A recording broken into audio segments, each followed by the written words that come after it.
So apparently my OBS software had crashed. Had to restart everything. During that time, I should have grabbed more coffee. But okay. So we were at the part where we meet Lama and Vodka. That's where we crashed.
Stream crashed, so yeah. Archon Quest. Song of the Welkin Moon Act V.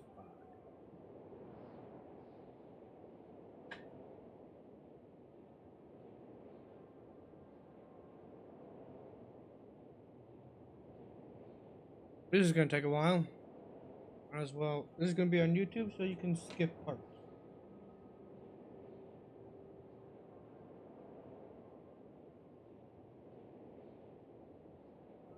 I am patiently waiting for my package to arrive for my vape.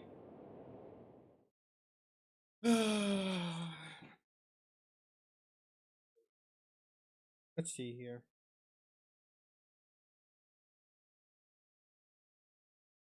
It's gonna be 4 hours of waiting.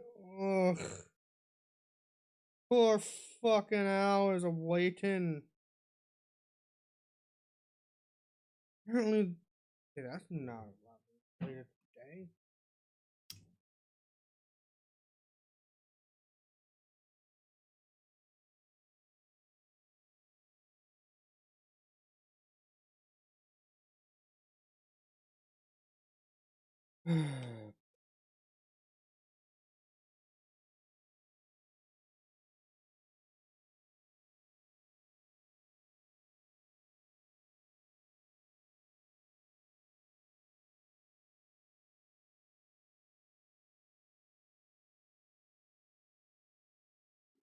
At least my battery's coming for my vape.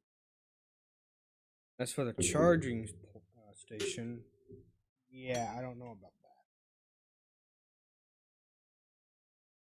I feel like I want to grab some alcohol and play drunk Genshin Impact, or maybe drunk Fortnite or drunk Minecraft. I don't know. Maybe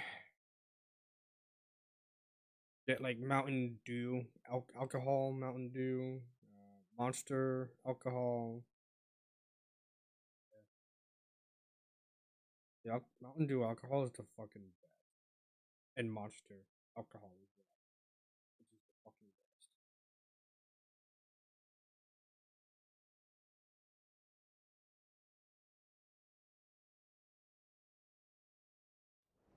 All right, we're picking up where we left off.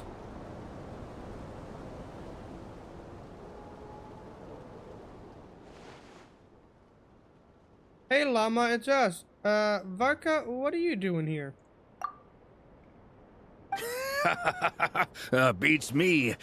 I had a bit too much to drink last night, and when I woke up, I was on Hisi Island.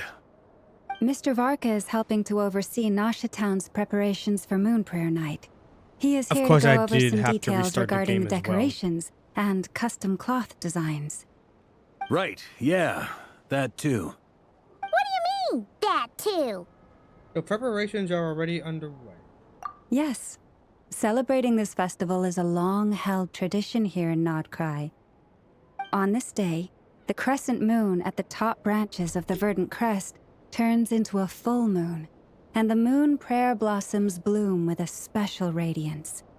Our people take these to be blessed omens. It's an especially welcome event coming off the back of all that nasty business with Rare. Everyone got put through the ringer recently, and now they're looking to turn their fortunes around. The big shots in town all agree that a big, lively celebration is just what we need to rebuild people's faith in this place. No wonder Catherine said that people weren't so bothered about the religious element. That's right. It's become more of a local custom by this point. The celebrations have little to do with whether the religious stories behind this event are true or not. Even the Frost Moon Scions are eagerly awaiting the coming of Moon Prayer Night, despite now knowing that their past beliefs were founded on a falsehood. That's fair. It's a bit like the Lantern Ride in Liyue. It's a chance for people to enjoy themselves, not debate the existence of the Adepti. Although in their case the Adepti definitely do exist. We met plenty of them in our time. Oh, one other thing! We just went to see Columbina. We went ahead and invited her to take part in the festival this time. Hope it's okay. Wait, so... you mean she agreed to it? Huh. That's quite a surprise. Then I suppose that she intends to return to the moon on that day. Oh, yeah! It's kind of a complicated process, but basically, it's like a slingshot. She probably shouldn't have endorsed her. I understand.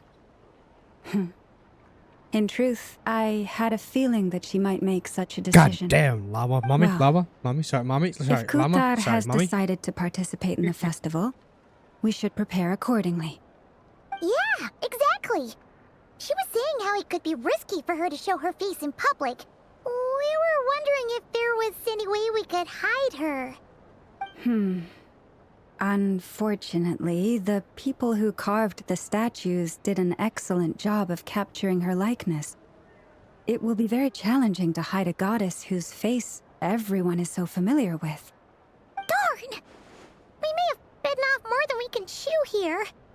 Nah, don't sweat the small stuff. We can handle that.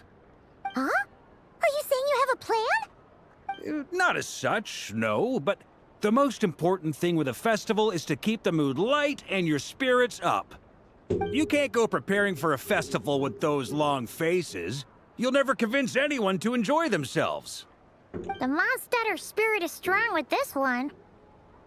The Mondstatter spirit is strong. As with it this one. happens, Was that I a fucking agree Star with Wars Mr. reference? Varka. Let's start by making our appreciation for Kutar the beating heart of the festive atmosphere. And who knows? Once we get the ball rolling, force is strong with perhaps this one. everything will just fall into place. Hey! Did you catch that? Llama said the thing! Or close enough, at least. Wait, what? I kind of missed it. I missed it. What? And who knows? Once we get the ball rolling, perhaps everything will just fall into place. Hey! Did you catch that? Llama said the thing! Or close enough, at least.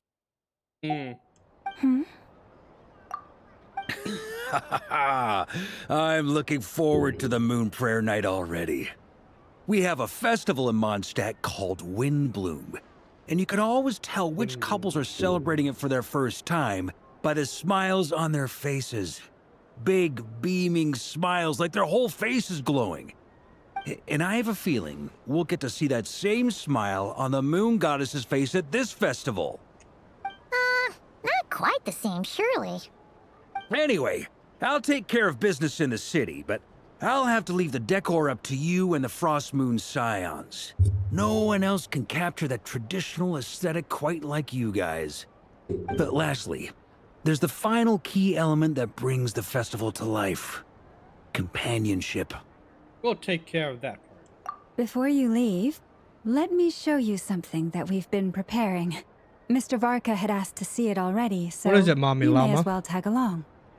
Also, I have some further questions about Kutar's decision.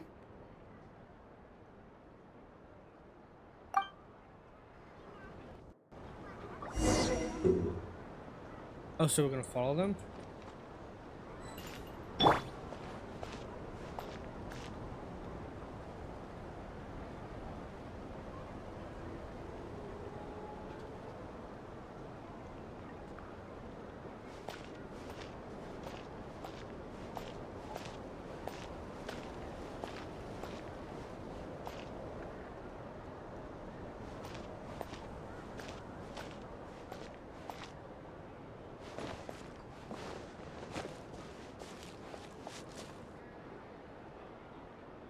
Hang on.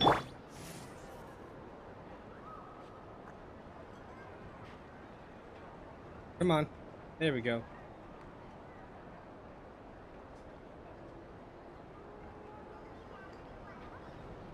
I gotta post that in Genshin Impact. Give me a moment here.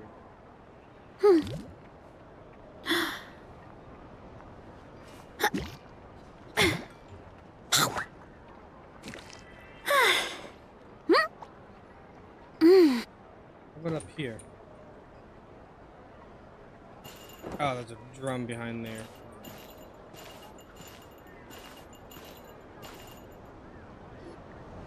Huh? What's this? They sure look like they're having fun. Give me a moment here while I do this.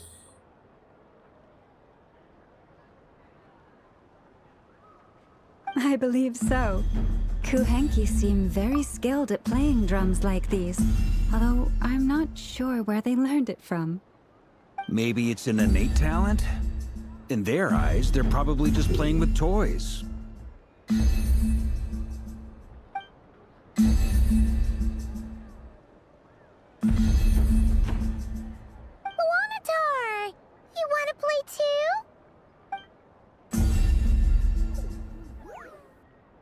Yeah. She looks more confused than anything. Maybe we can teach her next time if we get the chance. Alright.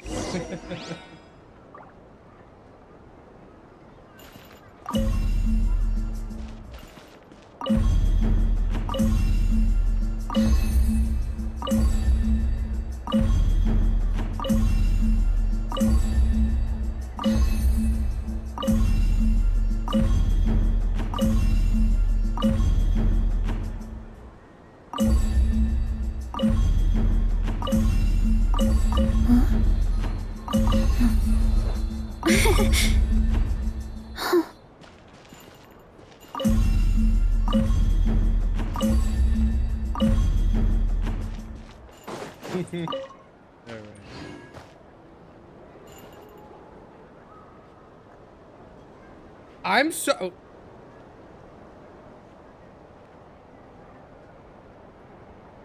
Apparently, balloons have an invisible box on them. Okay.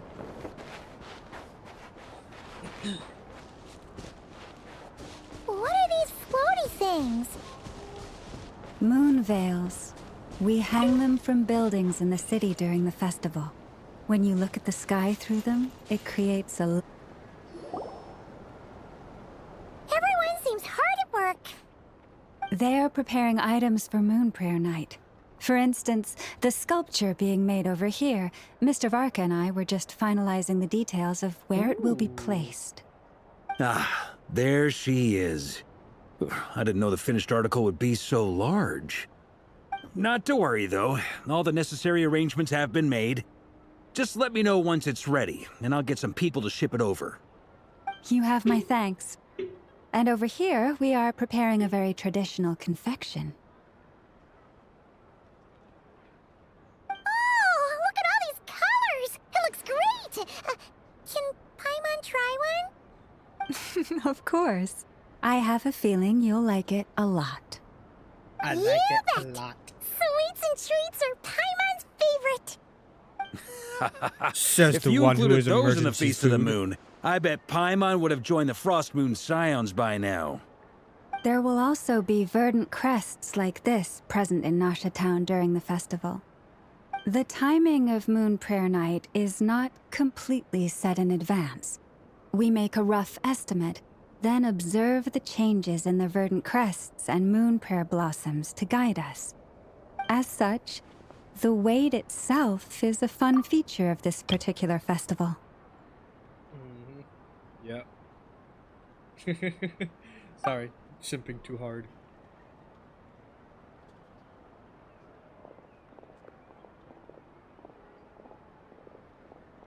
That's why we have to complete that tower thing. Let's talk here. To tell the truth, I am very surprised to hear that Kutar is willing to participate in the festival. I once asked her if she'd be willing to stay with the Frost Moon Scions. I could introduce her to everyone, and we could be a family to one another. She did not answer, but she has not appeared here since. I took this to mean her answer was no, but if that were the case, she would not have accepted this invitation. Ah. I see. Maybe she is right. Maybe the Frost Moon Scions of today no longer need a moon goddess. But my wish was not for her to come here and be worshipped as a deity. I simply wanted to offer her a place to stay. I'm sure she believes that showing herself here might invite Fatui intervention, and as such, she does not wish to cause us trouble. But what really pains me about all this is that this is her birthplace. She ought to belong here, yet no one has been able to grant her shelter. I think I'm qualified to weigh in here. When someone's about to depart on a long trip, what they need is blessings, not burdens. We should wish her the best, not make the journey harder than it already is. Anyway, she's agreed to attend, hasn't she? All we need to do is simply respect her decision. I see your point. Yes, she will soon depart after all. Our job is to leave her with some happy memories. Besides, who's to say her journey to the moon is a one-way trip? It's not like she can't come back and visit if she wants, right? Paimon agrees wholeheartedly. Festivals are all about having fun, so let's keep it simple. Yeah. All right, I'm gonna head back to Nasha Town soon. Wanna come with? I'm guessing you have some other folks to visit there. Sure thing, let's go! Bye for now, Wilma! Thank you all. Goodbye.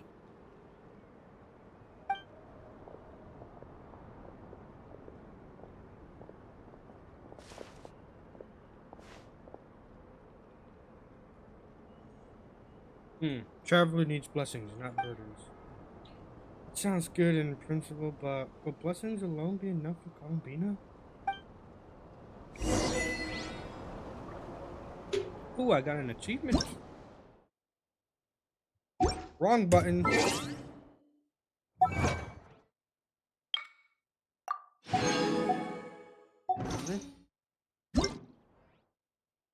Ah, yes, my daily check.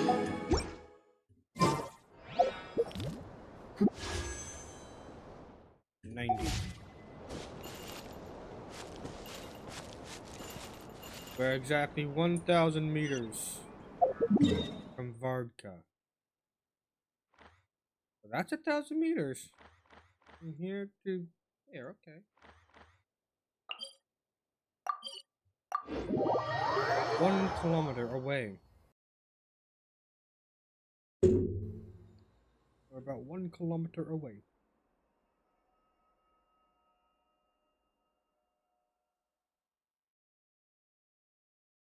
Wait, if you're going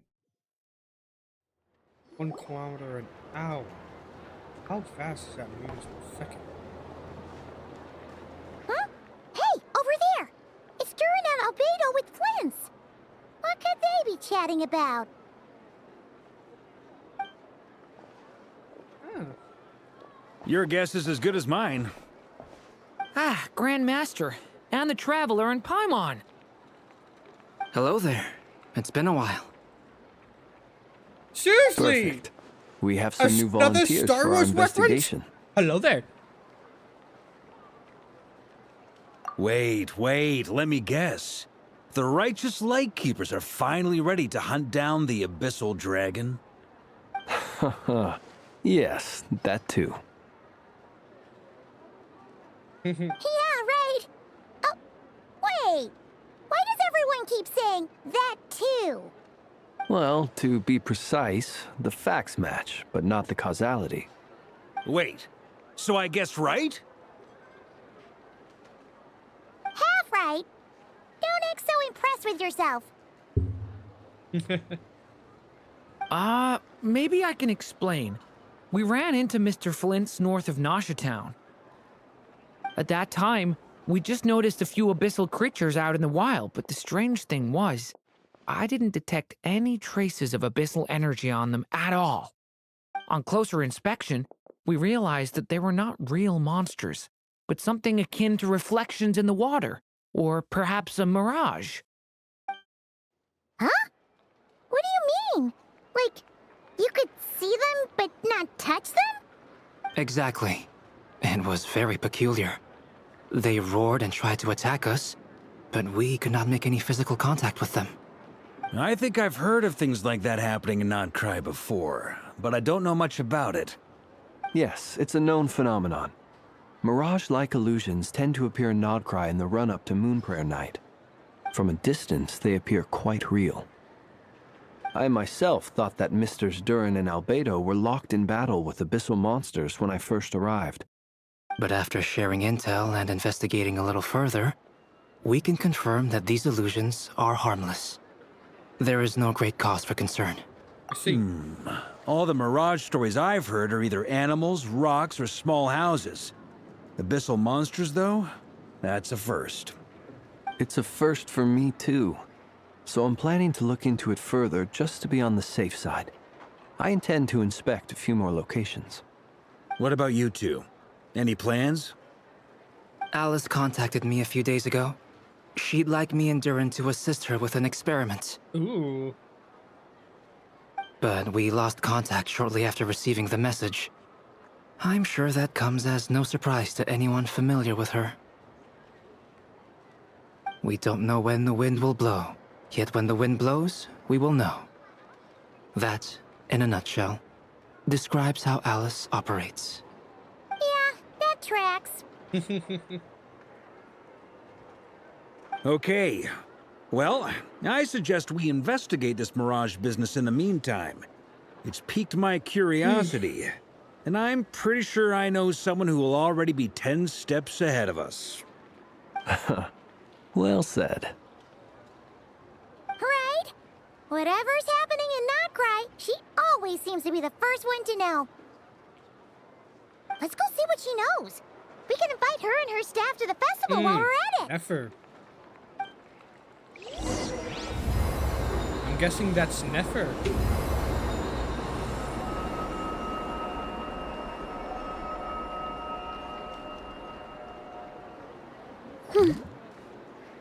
Alrighty then.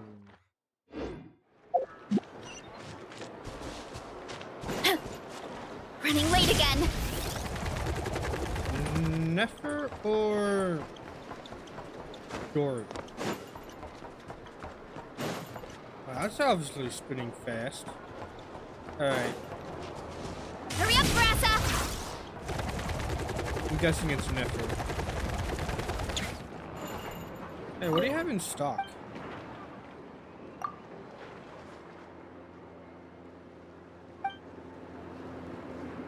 Really?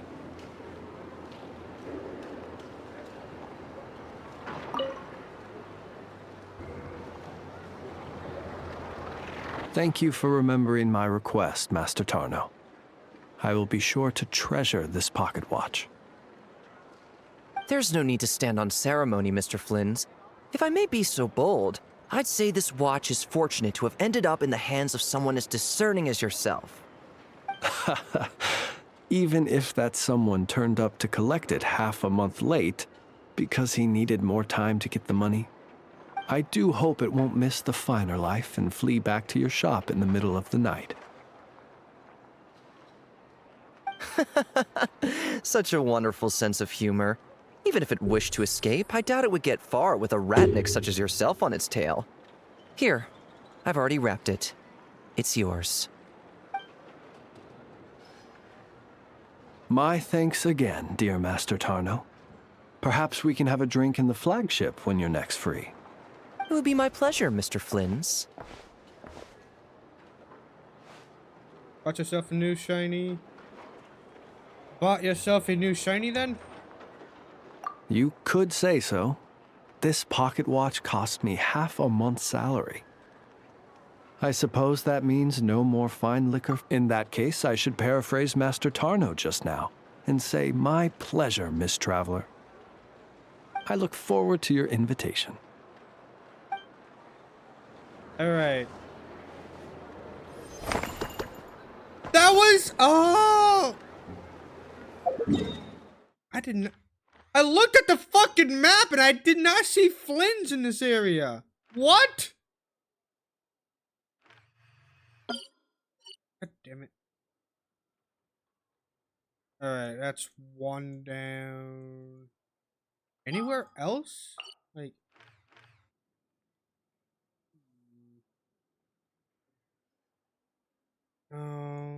Leeway? No.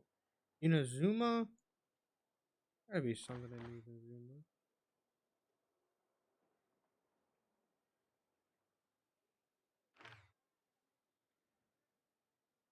Nothing. Fontaine.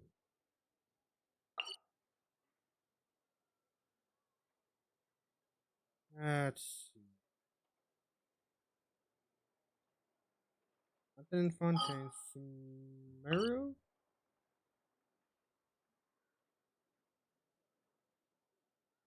Desert. Nothing there. Nope. Nothing. This goes on into Natlin. Anything in Natlin?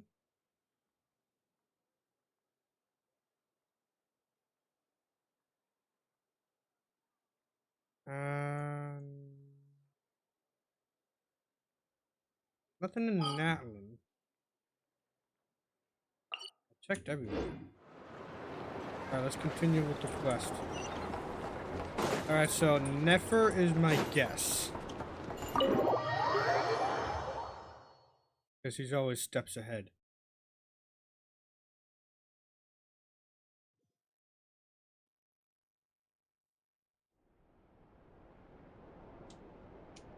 Ah, I was fucking right. You're right, I have noticed. There's certainly something a little fishy about this situation.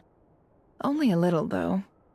Records indicate that this phenomenon can occur in the days before and following Moon Prayer Night. That said, it has always been a rare sight in the past.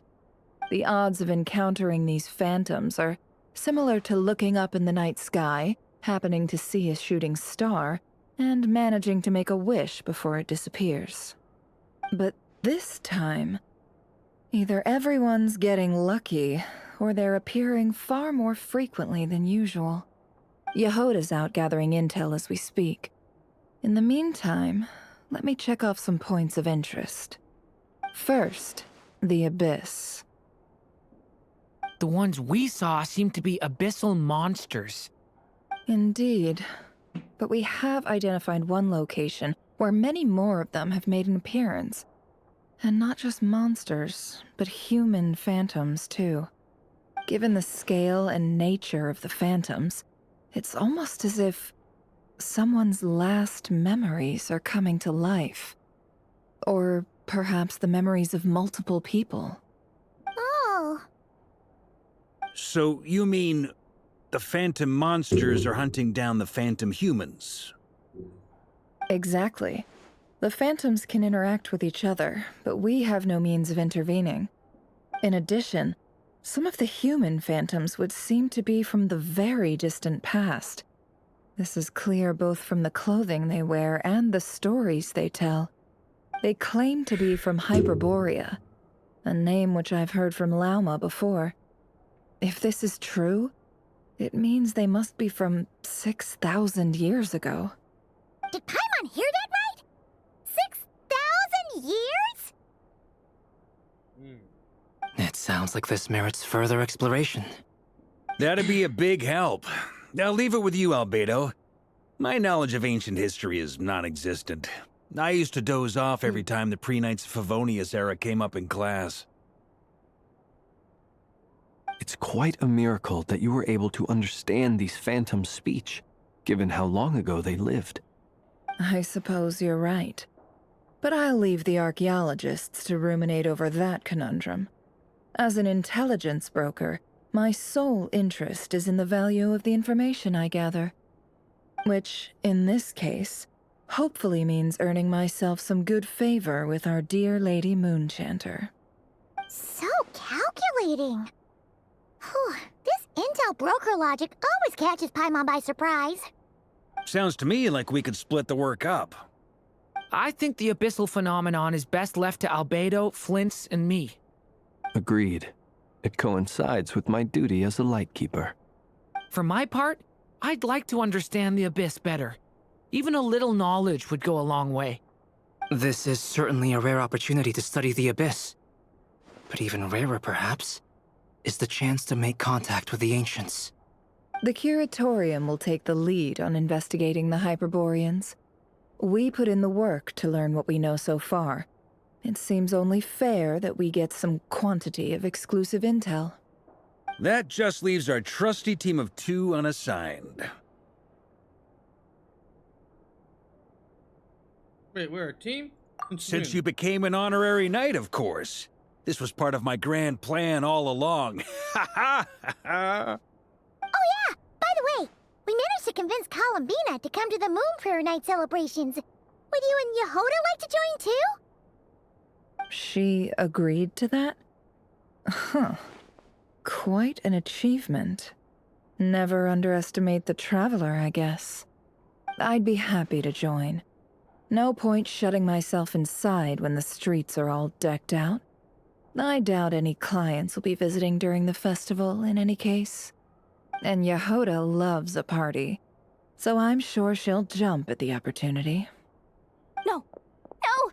No. No. No. No. No. No. No. Way to contradict me in front of... Wait. No, that's not what I have bad news, boss. So many people. All right, everyone inside. Quick.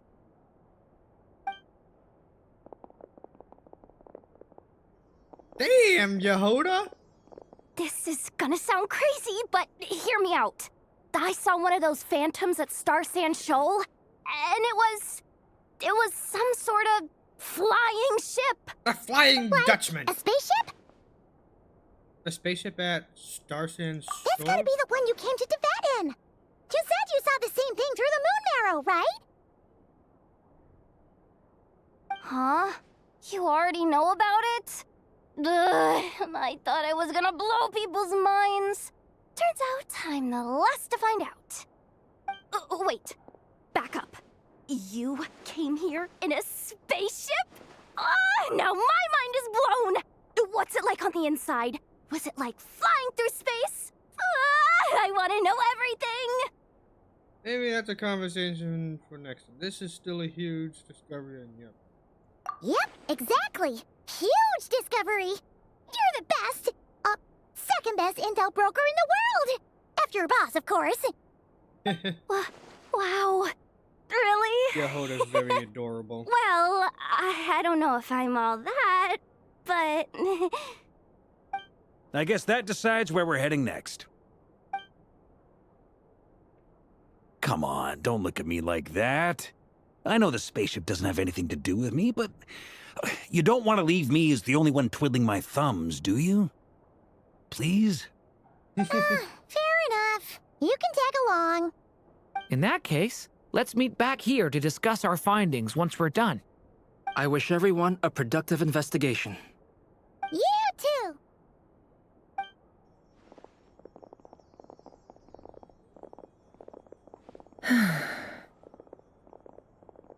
What's up, boss? Aren't we gonna head out? Tell me, Yehoda, when did the Curatorium start giving out intel for free? Oh, sorry, boss. Damn, Yehoda's in for it.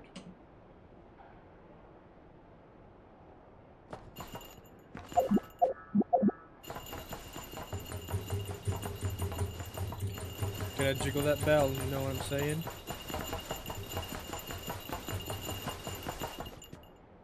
God damn! Holy crap! The jiggle physic on this thing. Hang on, what?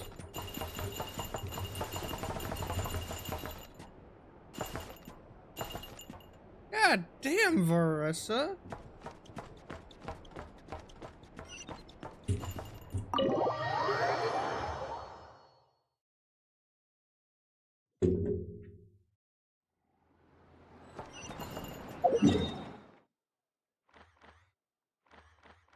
Either that.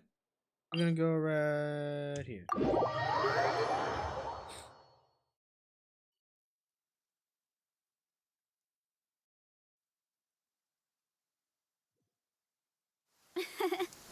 I bet the crops back in the orchard are loving this weather. Guess the Saurians won't have to water them today. We're not in Natland, Varessa. We're in Nodcry. Jiggle, jiggle. Hey, jiggle, jiggle, jiggle. Jingle, jingle, jingle. Hey, jingle, jingle, jingle. Jingle, jingle, jingle. Alright.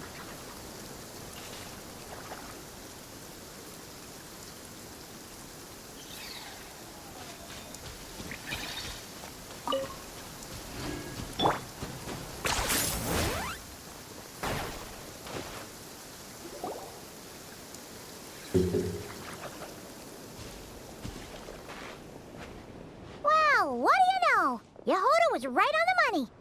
This Phantom really is your spaceship. But that's so weird. Why would it show up here? Is it some kind of projection? Or a ghost? Like, maybe it no longer exists. But somehow it left an afterimage? I'm not sure either. Ah, you're already here. Miss Lauma, what a surprise. I thought you were busy with festival preparations. I was, until one of our people informed me that a strange sight had appeared at Starsand Shoal. No one's ever seen something quite like this before. I thought I should see it for myself. Same here. Oh, so we heard that these things appear around the festival period. Any idea why that is? Unfortunately not. We have very limited information about them, since they can't be interacted with. And no human phantoms have ever made an appearance before now. The most we've been able to deduce is that these sightings appear to be connected to the increase in Kuvaki energy around this time. Let's look around and see what we can find. Yeah, Oh. seems like that's all we can do. This is all so confusing. Allow me to lend you a hand.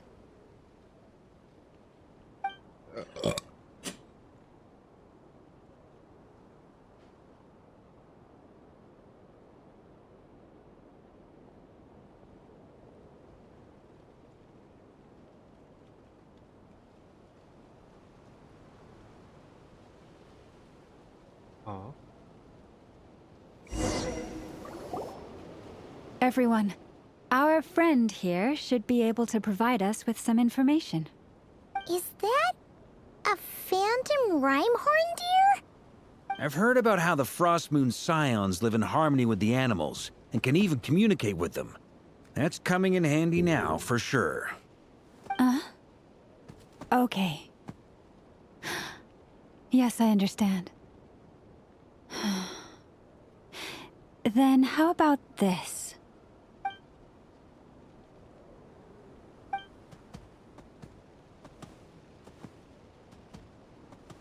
Oh, it's leaving. It appears to share our curiosity about this giant spaceship, so I asked it if it wouldn't mind investigating along with some friends. In return, I told it about some nearby spots where the wild fruit grows abundantly.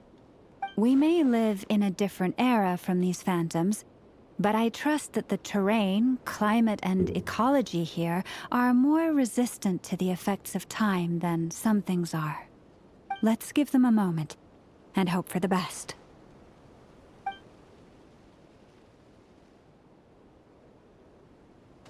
All back together. Must have been a lot of fruit. Indeed. Now let me ask them some questions.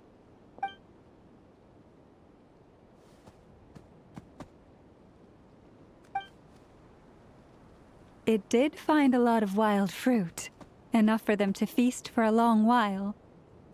This puffin circled in the air several times, but didn't spot anything out of the ordinary. Certainly nothing to do with the spaceship. Huh. Well, a bird's eye view. Indeed. Other than that, I was also thinking that the world these phantoms see is also different from ours. Oh, I get what you mean. The wild fruit exists in both times and spaces, but there might also be things that only exist in that space-time, which we can't see. Good point. Great thinking, Llama. Blunthorn rhinos can use kuvaki to shift great rocks, but this one says it couldn't get that ship to budge by even an inch. The sniffer mole tried too, but despite being a skilled digger, it could not get through. They say that the spaceship looks robust and undamaged. It seems completely impervious to any and all attacks. Whatever lies within is well defended from harm. So, just like us humans, there was nothing they could do about this spaceship either. Yes, still, they deserve our thanks. We are grateful for all your efforts, dear friends. Now go, and enjoy your feast. I've noticed some other human phantoms gathered nearby. Come on, let's go talk to them.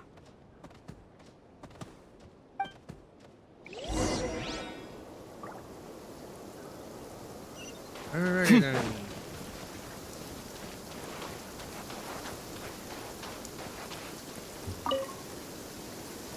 What is this thing? I've never seen it move, and there's no way to get inside. Goodness knows. My grandpa says it's been sitting here at least since his grandpa was still alive. What about his grandpa? Did he say anything to your grandpa's grandpa about it? Huh? I don't know. In all likelihood, it was here back then too. Hard to imagine something this huge could move. Guess that means that as far as they're concerned, this ship's been around a long time.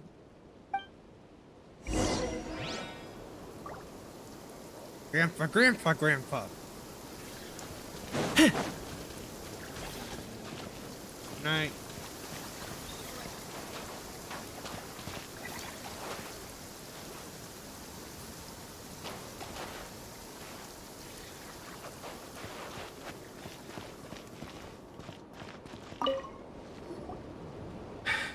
Come on, brothers. If we can get even a small chunk off of this thing, it's gotta be worth a fortune. Today is the day we strike it rich. You won't be able to get a small chunk. You mean Paimon? Yes, brother, I shall join you. Let's make our fortune. We should go with them. What the? This thing is crazy tough. I can't even scratch it. What's it made of? Sorry, brother. Looks like we'll have to seek our fortunes elsewhere. Enjoying yourself? I was just seeing if I could influence this phantom's perception by playing.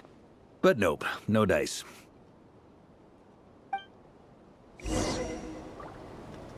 I'm sure we're all starting to build up an idea of what's going on here now that we've spoken to some of the people. These phantoms are reenacting real historical events in Nodcry. It's almost like we're in some kind of interactive stage play. We can talk to the actors, but the plot is fixed, and we can't influence it. It makes sense. History is set in stone. The objective facts of the past cannot be changed. Paimon totally thought you were just goofing around earlier. But actually, you were doing some serious investigating. Of course I was. Anyway, at this point, I think we're forced to conclude that although the Phantom spaceship is right there in front of us, we aren't going to learn much about it from these people.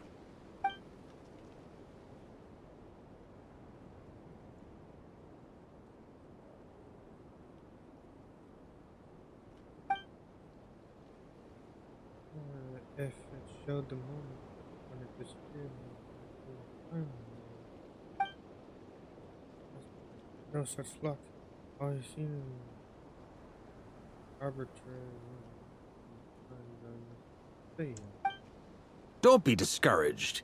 If nothing else, this is proof of the ship's existence. And think about it. So many people tried to hack their way inside, but no one could get the door open. It's made of very tough material. To me, That says that we'll either find the ship itself or the story behind it. It's just a matter of time. Thanks. Every now and then, when Varka gets serious, he actually does seem like Grandmaster material for once. I wonder how the others are doing. Let's head back for now. Mommy Llama. Sorry, Mommy. Sounds Mommy, good. sorry, Mommy, Also, drinks are on me if Team Knights of Favonius is the first to finish. Wait! We have a team name now? Am I in Team Knights of Favonius as well? You're very welcome to join. We've even got a cathedral ready for you. Isn't that technically blasphemy? You wouldn't dare make a joke like that if Barbados was in earshot. Nah, I'm sure Barbados doesn't mind a little harmless blasphemy once in a while.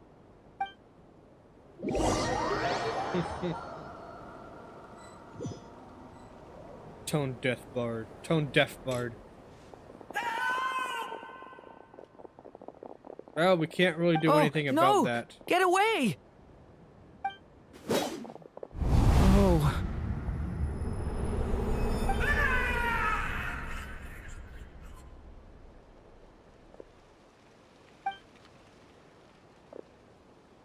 I know it's hard to stomach, Mr. Duran. But as I'm sure you've noticed, there is nothing we can do to intervene in that which unfolds before us. But we have to at least try. And try you have. But are you aware of how many unsuccessful attempts you've made now? I wasn't keeping count. I'm afraid this is the 39th failure so far. Or the 5th if we're only counting this particular victim. There are no indications that these phantoms may be altered in any way. You seem to have calmed down a little. I'll make us a fire. You should rest and have some water. 39 failed attempts. Damn. Feeling Duran. any better now, Mr. Duran? May I ask a few questions? Be my guest. What exactly are we witnessing here? What happened to those people? My guess would be that we are seeing Nodcry during the Conrian Cataclysm. Would that be accurate? Conria. That is correct. As you know, once the Abyss senses even the tiniest crack, it floods in and spreads like wildfire. There was a time in the distant past when it permeated all of Nodcry, causing immeasurable harm. The people paid a terrible price to heal this land. Then, 500 years ago, the whole of Teyvat suffered an abyssal disaster. Once more, Nodcry was dealt a devastating blow. I see. In the face of the abyssal onslaught, all were like grains of sand tossed around by a tidal wave. Be they human, fae, or god. The moment you witnessed is but one drop in a whole ocean of catastrophe. All right. I guess that answers my second question, too. I wanted to know why there's nothing I could do to help them, and that's because what we are seeing is history. That would be my guess as well.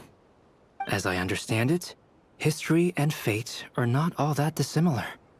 The latter may be unseen to us, but both are immutable. Yes. Fate was determined long, long ago. I still have a couple of other questions for you, Mr. Flint's. You mentioned more than one abyssal disaster that has struck this land in the past. How can you be sure that what we're seeing is from the Conrian incident? And also, how are you able to stay so calm when you're talking about these events? From everything I know about you, you're not cold or ruthless, and you're not indifferent to the suffering of others. Alas, I am forced to show my age. I must be 600 or 700 years old by human measure. Wait, so you... One is not easily moved by history when one has witnessed the truth firsthand. I'm sorry. You needn't apologize. Your passion is a good thing to have. Treasure it, because someday you may find it in terribly short supply. Now, at the risk of offending you, I have a question in return. Your curiosity toward the Abyss, is it born from hatred or because you sense its call? I only ask because I kept a fragment of Rerear's body in my lantern for a short time. Specifically, his heart. So I know what a burden it can be to carry the Abyss with you. And I hear its power growling from somewhere within you. In my eyes, your mere existence is a miracle. My honest answer is... I don't know. I don't think I have the confidence to say for certain. What I will say is the Abyss is not the only issue that haunts me. Even before I became who I am today, the question dogged me constantly. Should I even exist at all? My doubts remain unresolved. But when we fought Rerear, something became a little clearer to me. Sometimes it is the darkness within us that allows us to achieve the impossible. I certainly got the sense from your 39 attempts that you were trying to achieve the impossible. It sounds like you've resolved to see the truth for yourself. Absolutely. In that sense, he and I are quite similar. Then I wish you every success. I look forward to the day of your transcension. Well, if everyone's caught their breath, I suppose we should head back. Oh, and one last thing. I'd appreciate if you kept our discussion about history a secret.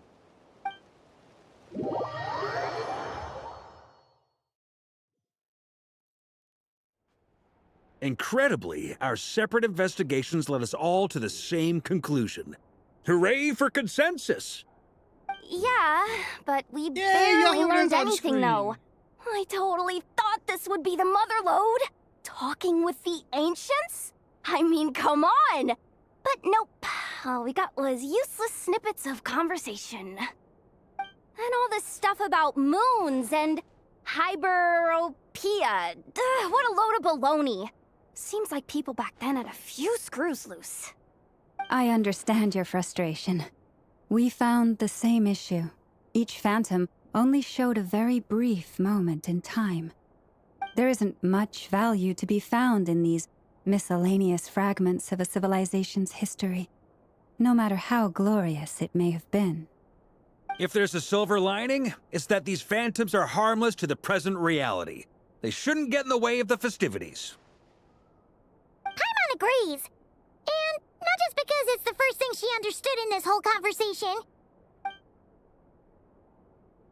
You look disappointed, Nefer. Is something the matter? What do you think? We all worked our tails off, but the only one to gain anything from it was you, Lady Moonjanter. Well, please do share the Hyperborean records with me. I will gladly inscribe them in our people's documents. Oh, duh! Yeah! That was it! Hyperborea! Hyperborea. I'm serious. Only an expert in the Frostmoon Scions and their history can turn these records into valuable research material. The alternative is to let them gather dust on the Curatorium's storage shelves until the pages turn yellow. Nefer, you're wise enough to know that cooperating and sharing the profits is the best course of action here. Well, that goes without saying. Sure, let's do that. Huh? But didn't you say we aren't supposed to give out intel for free? Sorry. Shutting up. Shutting up. Now is not a good time to push Nefer's buttons. Yeah, Yehoda. Anyway, back to Moon Prayer Night. I'm thinking that we should prepare something a little special, aside from the usual decorations and so on. You mean a parting gift? Can't go wrong with food. Although, does food go bad on the moon? Perhaps a lantern would be a better choice. It might I be want dark more up there. coffee. It could prove difficult to light a lantern on the moon. Magical stones might serve that purpose better. What about a clockwork mecha model from Fontaine? I've got a whole bunch at home. I use them for fighting practice in my free time. None of these sound like things she would be even remotely interested in. But we don't interact with her enough to know what she likes. Never. Yeah. It would really save us the guesswork if someone could find out what she's into. Wait, what the? Traveler? They're all looking at you. Okay, I got it. Great! Haha, problem solved. Now, I need to stop by Dory's. Gonna need her help sourcing a bunch of stuff for the festival. Then let's leave Well, it there. there goes for all now. your Mora. We all have our own business to attend to. Traveler, if you find out what Kutar likes, let us know right away. Gotcha.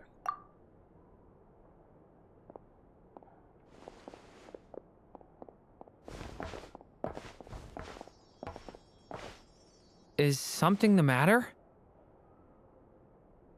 That's my line. I'm fine. It's just... I'm still feeling a little rattled after witnessing the horrors of the Abyss. But it's okay. This is something I have to work through. I'll be all right. Thanks for your concern. Well, don't put too much pressure on yourself. If you ever feel like something's wrong, physically or mentally, we're here to talk. Yeah, don't forget I'm a member of the Knights of Favonius. Come on. Stop treating me like a Favonius. kid. Because you are a kid. You were created. You were a creation. Of course you're going to be like a kid. Did I just get a achievement? I did.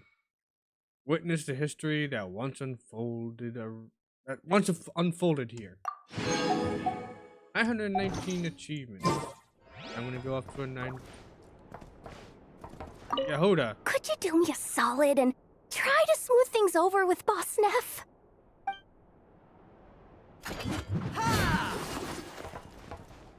Could you do me a solid and try to smooth things over with Boss Neff?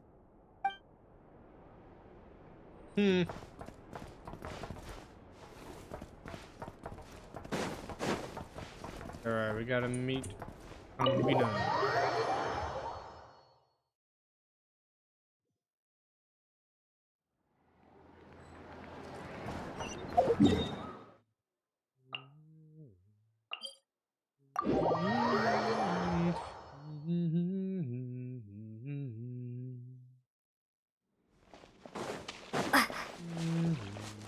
Why am I singing the Temple of Time theme song?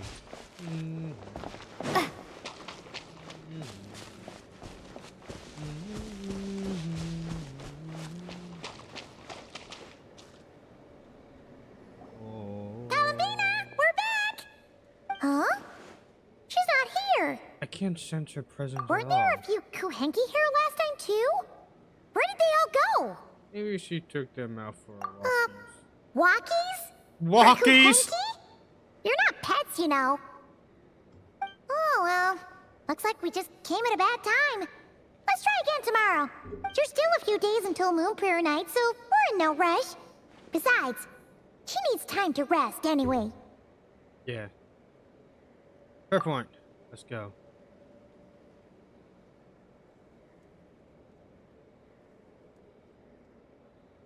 Kalamina! Are you back yet? Oh, how strange. Looks like she still isn't here. It's a bit Right? odd. It's not like her to spend so much time outside. Especially since she's worried about attracting unwanted attention. What about Luanatar? Luanatar, you there? Hey! Do you know where Kalambina went? Sorry, didn't understand. But if you know where she is, could you take us to her? Yeah, that's even stranger. What about 'em? Oh, Flowers are losing color. that's not good news. They change color when Columbina gets weaker, right? And they look super pale right now. Let's go. We gotta find Good Llama. idea. She might know what's happening. That's not good. Ah, it's you. How is Kutar? Is she okay? No, she hasn't. I came here to check on her after I noticed the flowers had changed color. Based on past precedent, she must be very weak right now. Even getting up to walk would be a struggle. It seems unlikely that she wandered off outside. Not to mention that she doesn't do that at the best of times either. So yeah, this is super weird. Has anyone approached Silver Moon Hall lately? No. Very few people are in the know about Kutar's whereabouts. And if anyone suspicious had visited, they'd have left some sort of evidence. Come on, let's go to Nasha Town. If anyone has seen her, someone there will know about it. It's not Kry's information hub after all. Makes sense. Let's go.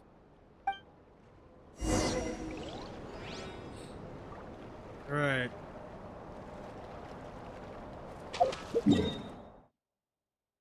To Nasha Town.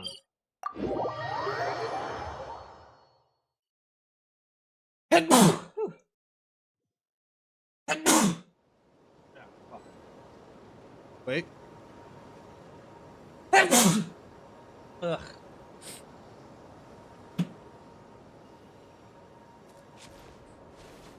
Ooh. What? Okay. That's weird. My sensitivity just went like. Broop, broop. Oh yeah.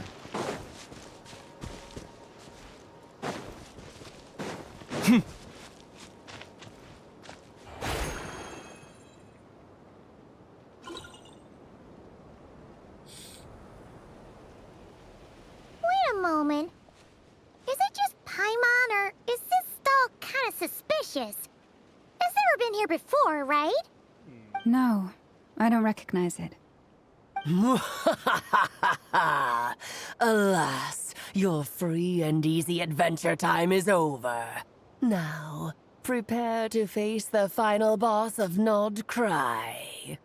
Whoa! Where'd that voice come from? Not sure, but it's definitely hostile. No, no, no, not that way. The final boss is right here.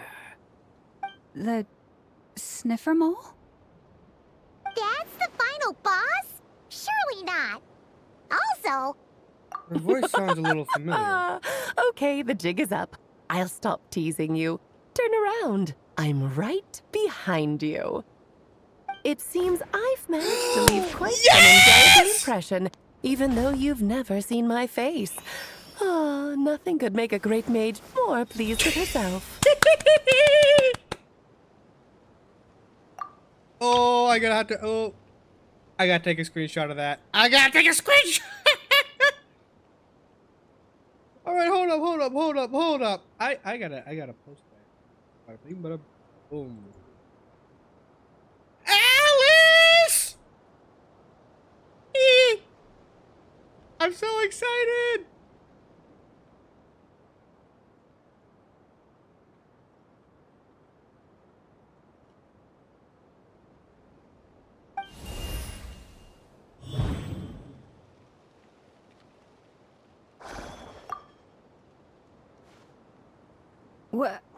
What is going on? I've heard that all the big shots in Tevat have long, wordy titles that stun people speechless when they make their entrance. Unfortunately, none of them are affiliated with the Hexen Circle, and we ourselves keep a very low profile. The notorious name-dropping doesn't quite work for us. Still, I, for one, think I'm really quite amazing. So that didn't stop me from coming up with a title anyway. Alice! It's really you this time? Not a lantern or a Dodoko, but Alice in the flesh? Oh, that's right. So, what do you think? How does it feel to finally meet me?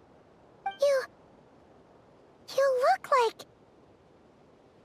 You look Just like Klee. Oh, that's the first thing you thought. A little surprising, but that actually makes me very happy. Because that means that when Klee grows up, she'll be just as stunningly beautiful as her mother. So she's a Call it fucking friend dibs on of Alice. yours? But I think I do remember calling dibs on Alice a long ass time ago, Cinnabar. This is actually the first time we've seen her in person. I see. Madam Mage, that was, quite a powerful entrance. I certainly won't be forgetting it anytime soon. It's okay, Lauma, don't force it. Paimon will do the honors. This is Alice from the Hexen Circle. She's a friend of ours. And of Arcus, too. She helped us a lot in the past. That's right. She's a good person, just kinda unpredictable. Well, what is the human heart if not unpredictable? Hmm? If we could not do as we please, how would we differ from machines? I am Lauma, Moon Chanter of the Frost Moon Scions. It is a pleasure to meet you. Oh, I know. Before you got here, I spent a good, 15 minutes getting up to speed on Nodcry's present situation. In other words, I've read the whole in the last episode part, so we can skip the pleasantries. Fair enough. Well, Miss Alice, I can already tell that you have quite a unique personality. He'll get used to it. Paimon sure is. So anyway, what are you doing in Nodcry, Alice? Oh, I thought I told you already. This time, I'm the final boss. And what a formidable foe I shall be. Powerful, confident, decisive, and good luck finding my weak spot. You will never succeed. I'm going to send a formal request for Jean to put you in solitary. Oh, drat. My one weakness, and you found it in an instant. Fate has been dealt a devastating blow. Thus Solitary falls confinement. the great Dodo King. Why are you playing along with this nonsense? For funsies, of course. What's wrong, Paimon? Are you disappointed in me? Am I a gigantic letdown? No, it's just... you seem like a busy lady. And this is the one time you've shown up in person. Paimon figured it would be for something more high stakes than just goofing around. You're quite right. I'm here in Nodcry because something big happened. Something big enough it caught the attention of the Hexen Circle. It concerns the 3 moons, Tevat's borders, and of course, the moon goddess you are currently searching for. You know where Combina is? Kind of. Why don't we discuss this over a pot of tea? My main reason for coming on this trip to Tevat was, of course, to have some fun. But I do technically have a job to do as well. Namely, maintaining the stability of Tevat's borders. I'll skip over the complicated parts, but to sum it up, abyssal energies are all that lie beyond Tevat's border. We'd find ourselves in a real pickle if they ever made it through. And the phantoms you've been seeing are a sign that the border has been disturbed. No wonder they tend to show up around Moon Prayer Night. Is it because the real moon is now so close to us that its power can cross the border? In part, but only a negligible amount passes through. Just enough to influence the verdant crests and so on. And as you've noticed, there has been an unprecedented number of phantoms appearing this year.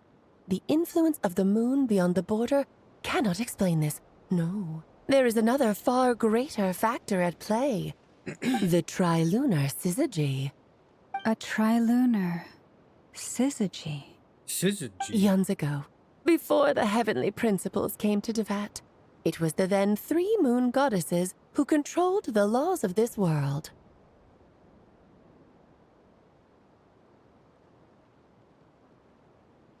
Oh, that's exactly it! The 3 goddesses split these powers amongst themselves, promising never to consolidate them into one singular body. This was meant to keep the world stable. But, fast-forwarding to the present, the eternal moon's marrow is with you, while the iridescent moon's marrow, which should never have appeared in this world, has been retrieved. add that to the presence of a moon goddess in the flesh, and the power of all three moons is gathered here in Notcry. There hasn't been an event like this since the War of Funerary Flame. And it's having a noticeable effect on Tevat's borders. Why are you so concerned about said borders, if I might ask? Because I wish to give my darling daughter a peaceful, sunny environment to grow up in. Is that a good enough reason? Kinda sounds like you're dodging the question, but it does make sense. Well, that's one reason anyway, and the most important one. The others are a little complicated to explain. For instance, cleaning up after dearest Miss R. Albedo could tell you more about that if you're curious. But right now, I have a more important question to ask you. Why are you collecting the moon marrows? Convino wants to use their power to return home. I see. Nicole told me about that legend once. Nicole? You mean Mage Anne? Oh, so you remember. We heard her voice in Fontaine. Yes, of course. That was a story about fate, her area of expertise. But back to the story of our dear moon goddess. I'm afraid her intended method of returning to the moon is unlikely to work anymore. What does that mean? She may be missing, but she hasn't gone anywhere. She has disappeared.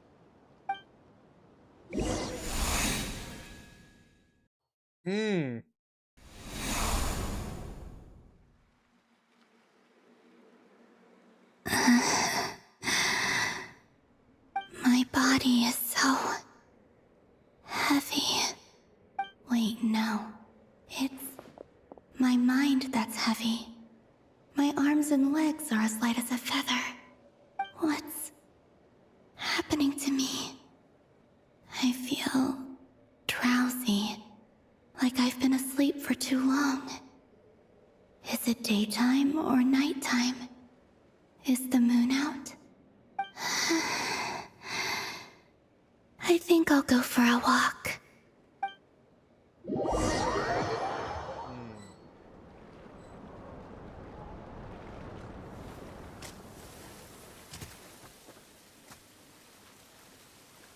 Are you out for a walk too? Huh? What?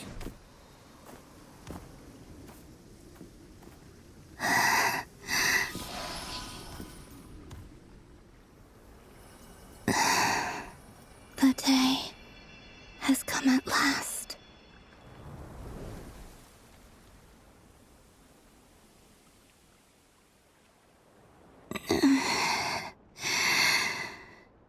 Have I grown so weak that I can't even sustain my physical form? But Moon Prayer Night is nearly here. I was so close to returning home. Death is near. Is this how it ends for me? Will I return to the moon after I disappear? Or... I don't want it to end like this. So far, at least, I still exist. Even if not physically, I can still feel.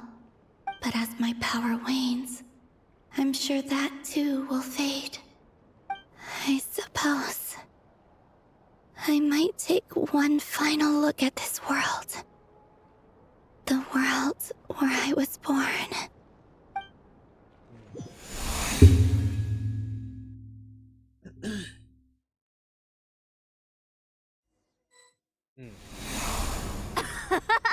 Come on! Come on! Wait for me! The Frost Moon Enclave. How much it has changed since I was born. These decorations, they're so heavy. It's times like this when you kind of wish men could be priestesses and acolytes How fascinating. I've never had the chance to be privy to people's private lives in this way. In the past, people would get so solemn and serious the moment I showed my face. Like they were frozen stiff. Karina, Lametti, it's time to eat. Coming! I want to watch them a little longer.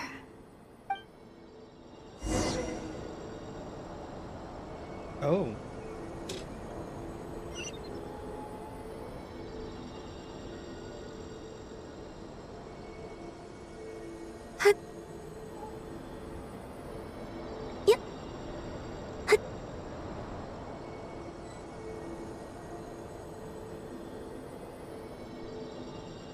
That's actually pretty cool.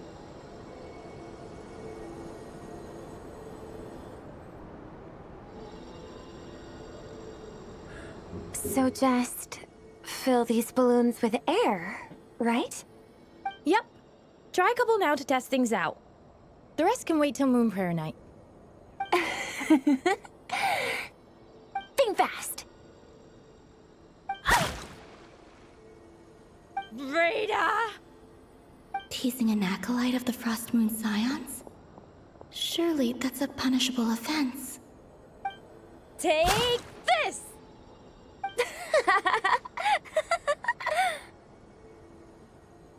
Huh? All right, enough horsing around. Lady Lauma gave us a task. We should get back to it. The task is just to check that the balloons don't leak, right?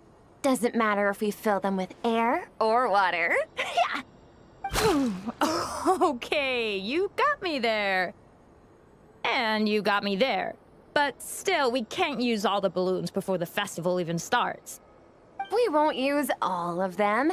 And as long as Lady Lauma's trusted acolyte doesn't snitch, this can stay as a little secret between friends.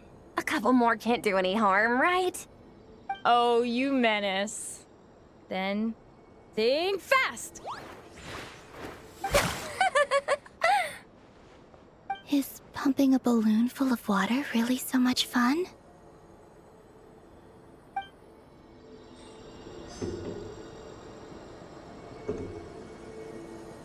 Give me a moment. Checking my phone here real quick. Keeping track of my package. My vape. I think that she walks. That's la la la la la la la la la la la la la la la. I'll never be afraid again. I will keep on fighting till the end. I can walk on water, I can fly. I will keep on fighting till I die.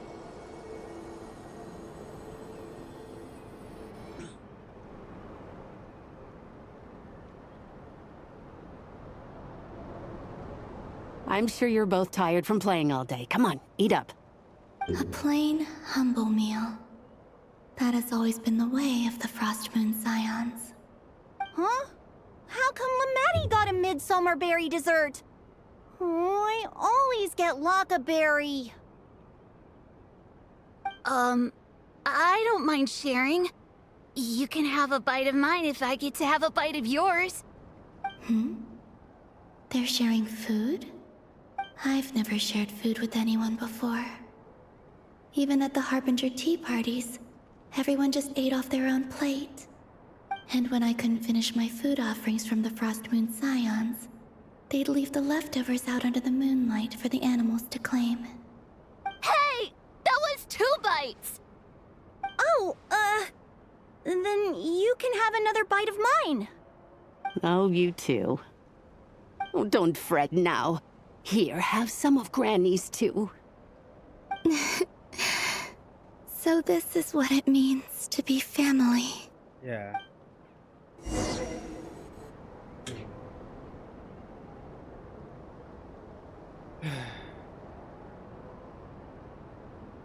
I'm seeing so much that I'd never usually get to see. Flashback They'd never act like this when I was around. It's nice being able to just watch people in peace in these final moments. What a rare opportunity. I think I'll go take a look around Nasha Town, too. Maybe the Traveler will be there.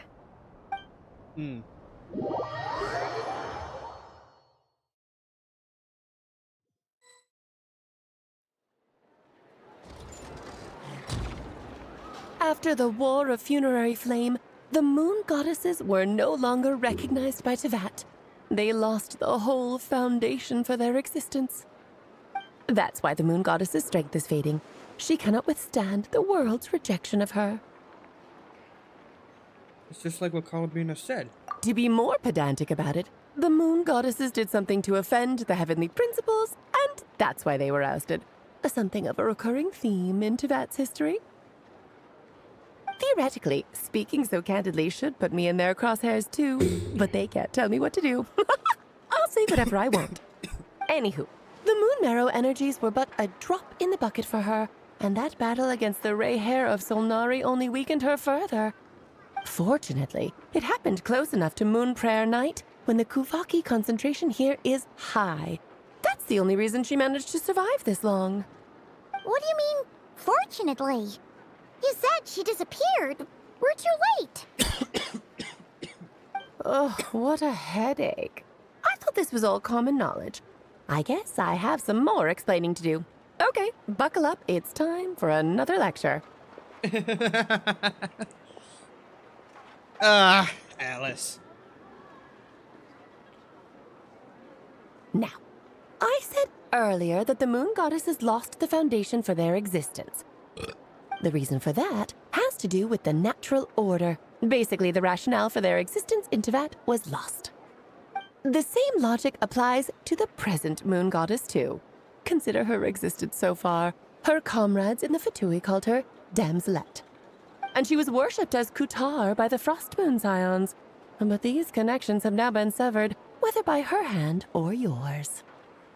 So, the rationale that once sustained her existence is now gone.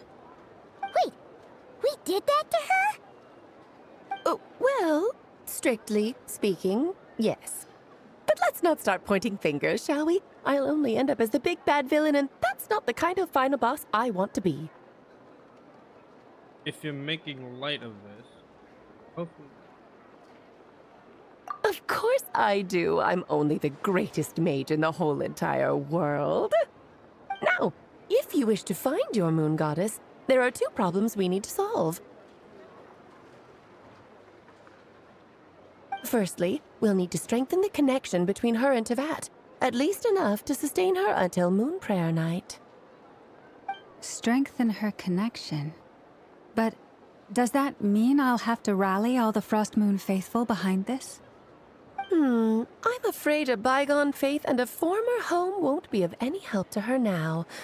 Do you know her name? Her name? Oh, yes. Names are very important things. A name is a fundamental concept that anchors one's entire existence. I asked her once, but she said Then she didn't your know. first job is to find it. As a moon goddess, I'm sure she must have a name she identifies with. Neither Columbina nor Kutar is her true name, and she's never really accepted either of them. So, finding out her real name is enough to sustain her existence? Yes, I know it sounds like a small step, but every journey begins that way. So for now, that's all we need to focus on. The second problem is with her plan to use the moon marrows to return to the moon. Unfortunately, piercing through the false sky will take an enormous amount of power. Given her current condition, she won't be able to provide anywhere near enough power, even if she recovers her physical form. But no need to fret. Nicole's the expert in this field, and I'm sure she'll figure something out. Wait, Mage N is going to help us out too? That means we've got 2 Hexencircle mages on the case. This is turning into a pretty big deal. Actually, this is more of a side quest for me. Like you said, I'm a busy lady, so I can't stay for too long. I'll have to return to Tevat's border soon.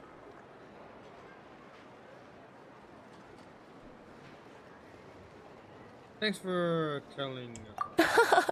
That's the upside you get for looking out for my little Klee. Hopefully that will incentivize you to carry on keeping her company in the future. Anyway, jokes aside, you'd better get moving. It will take quite a miracle for the moon goddess's consciousness to hold out till moon prayer night. Oh, I suppose I might as well tell you where Nicole is before I leave. Off you go now. Time to meet your new friend. Oh, yes, and a little suggestion. Don't forget to mind your heads. What? I wonder how Durin's doing. I should really go see him before I head back. You really are super busy. I most certainly am. There's so many children I have to keep tabs on just in Mondstadt. Durin, Albedo, Venti, Varka. There were some unexpected names in there. Klee didn't make the list, huh? Of course not. Klee is my pride and joy. I have no qualms about her, because she's the best child in the whole wide world. Yep. Klee's a little angel. I'm glad you agree. Well, all the best. See you when I see you.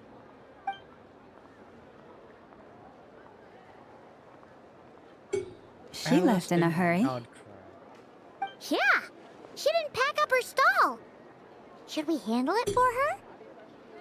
A mage of her abilities doesn't mean. I must say, I'm now very curious about her daughter. Klee, wasn't it? What's she like? That's a long story. Come on, we'll fill you in as we go. She's a little, how do I put it? She's a little terrorist. She likes to blow shit up. Typical Klee.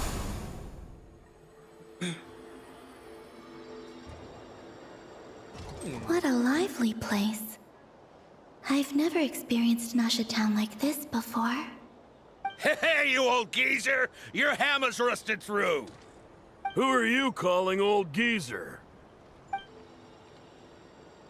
Are they quarreling? I'm looking right at him! You've really gone downhill since giving your daughter free reign in the workshop. Can you even swing a hammer anymore? It shouldn't take you days just to fix a single chair! You might as well use that hammer to massage my back for all the good it's doing. Don't run your mouth, or you'll get a back massage that'll put you in bed for the rest of your life. Look, the materials haven't arrived yet, all right? You know how busy it gets in the days before Moon Prayer Night. I'll bet you send all the materials to your little princess. Blood's always thicker than water, huh? All right, you've made your point, Uncle Koski. As soon as the materials arrive, fixing your chair will be the #1 priority. And Dad, if you've got time to chat, why don't you lend me a hand, See? Lolka knows what the score is. I guess they're friends. But the way they spoke to each other was so ugly. Then again, it wouldn't be the first time I've seen something like this. Columbina! Sing outside my door in the middle of the night one more time, and I'll unscrew your vocal cords. You hear me? Oh, Sandrone. So that was her way of trying to be friends with me. What a pity. I won't get the chance to say any ugly things in reply. Oh. Oh, this is just too beautiful.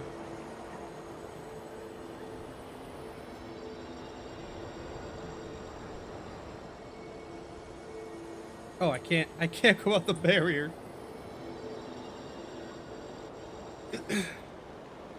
Hey, have you decided what to give her for Moon Prayer Night? I sure have. She's gonna get the surprise of her life when she's least expecting it. Then I'll whip out the ring and pop the question. The surprise of her life. What a fun turn of phrase. Cool, I get the picture. You can spare me the gushy details. Ooh, looks like we have a customer. Hello there, ma'am. Would you like some Moon Prayer Night candy? Huh? Is he talking to me? Can he see me? Here you go.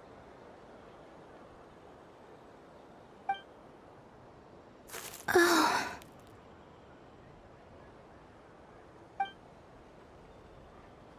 Come back anytime. Right. Now, where were we? I don't know why, but I still held out hope.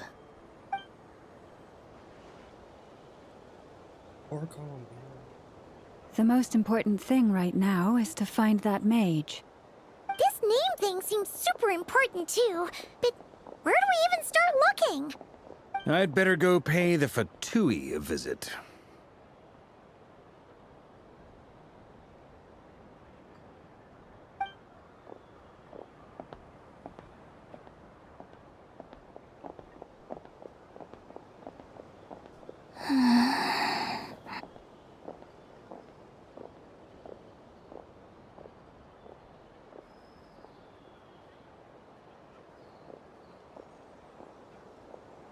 Columbina?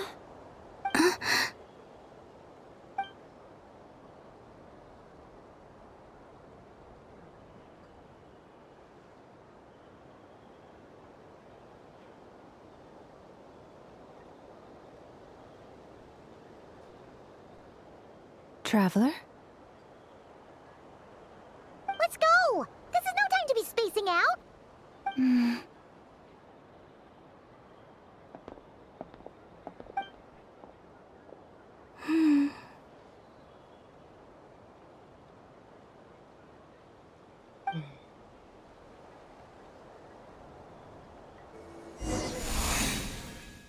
Maybe it's not so bad, just quietly staying by their side like this.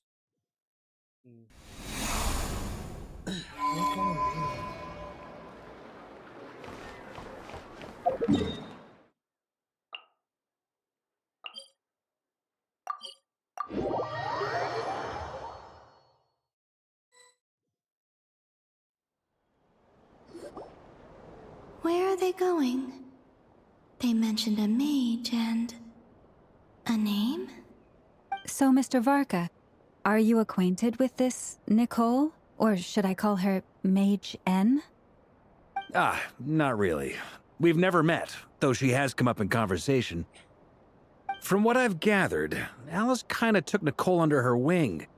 Taught her how to speak in a more ladylike fashion, that kind of thing. Huh.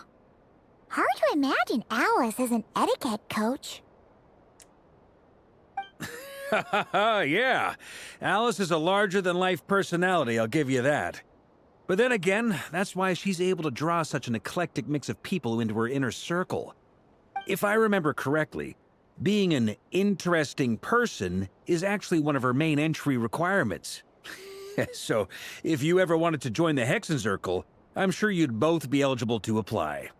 Hey! Don't go around making promises on Alice's behalf! I wouldn't dare. I'm just trying to paint a picture of the Hexenzirkel for you.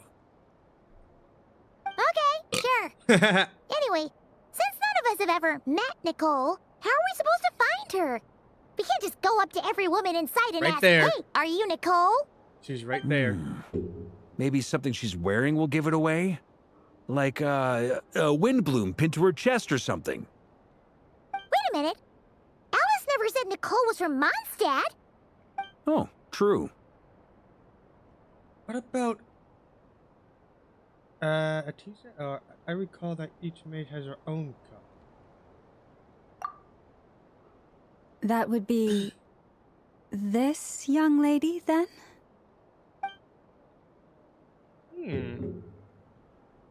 Damn, so many new characters coming into this Hey Archon there! Quest. Sorry to disturb you, but are you Miss Nicole?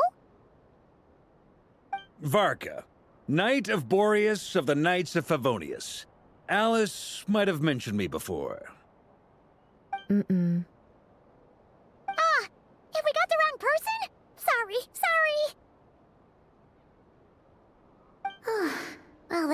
awkward. When I shook my head, I meant, no, Alice hasn't mentioned you before. Huh? Where is this voice coming from? My apologies. For certain reasons, I am unable to speak.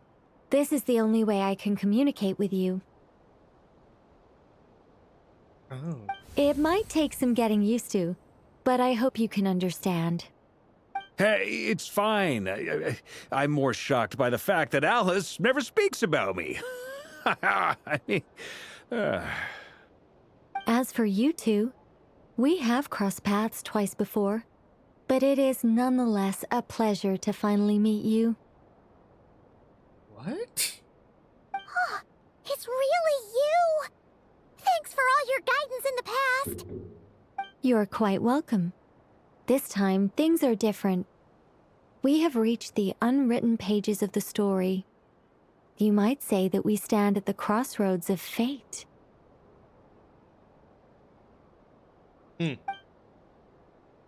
Now then, allow me to formally introduce myself. My name is... No, stop! Alice! I can't believe it!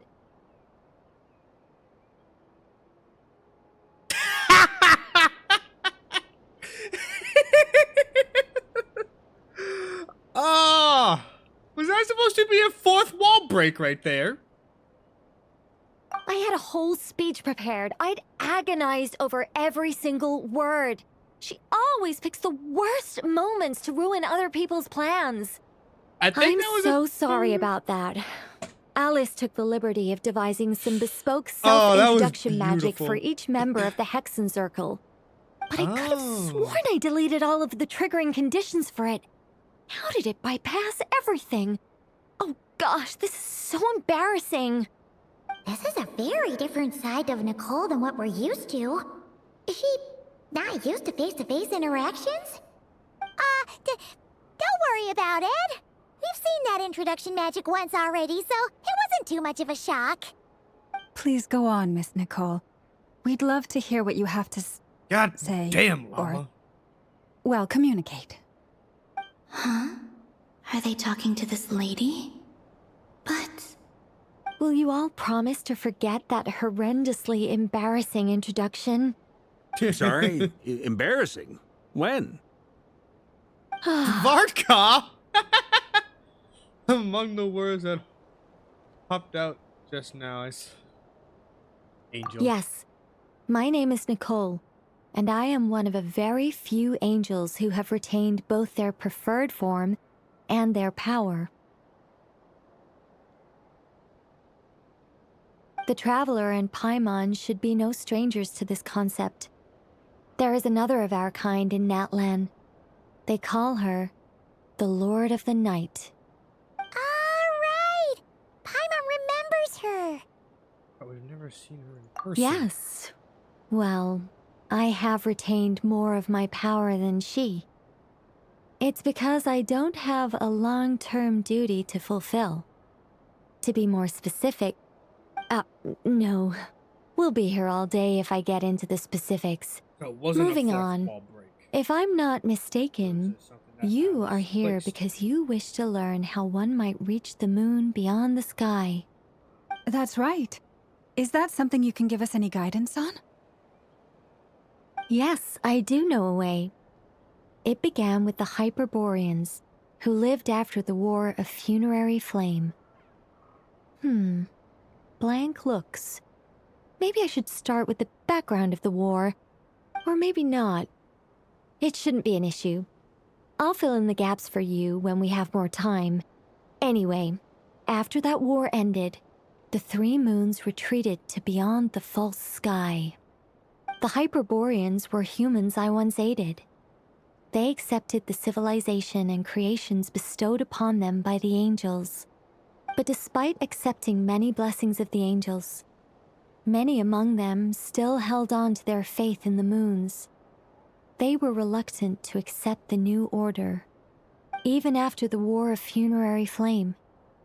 they sought to contact the moon goddesses beyond the sky and receive their guidance. But all three had passed away by that point.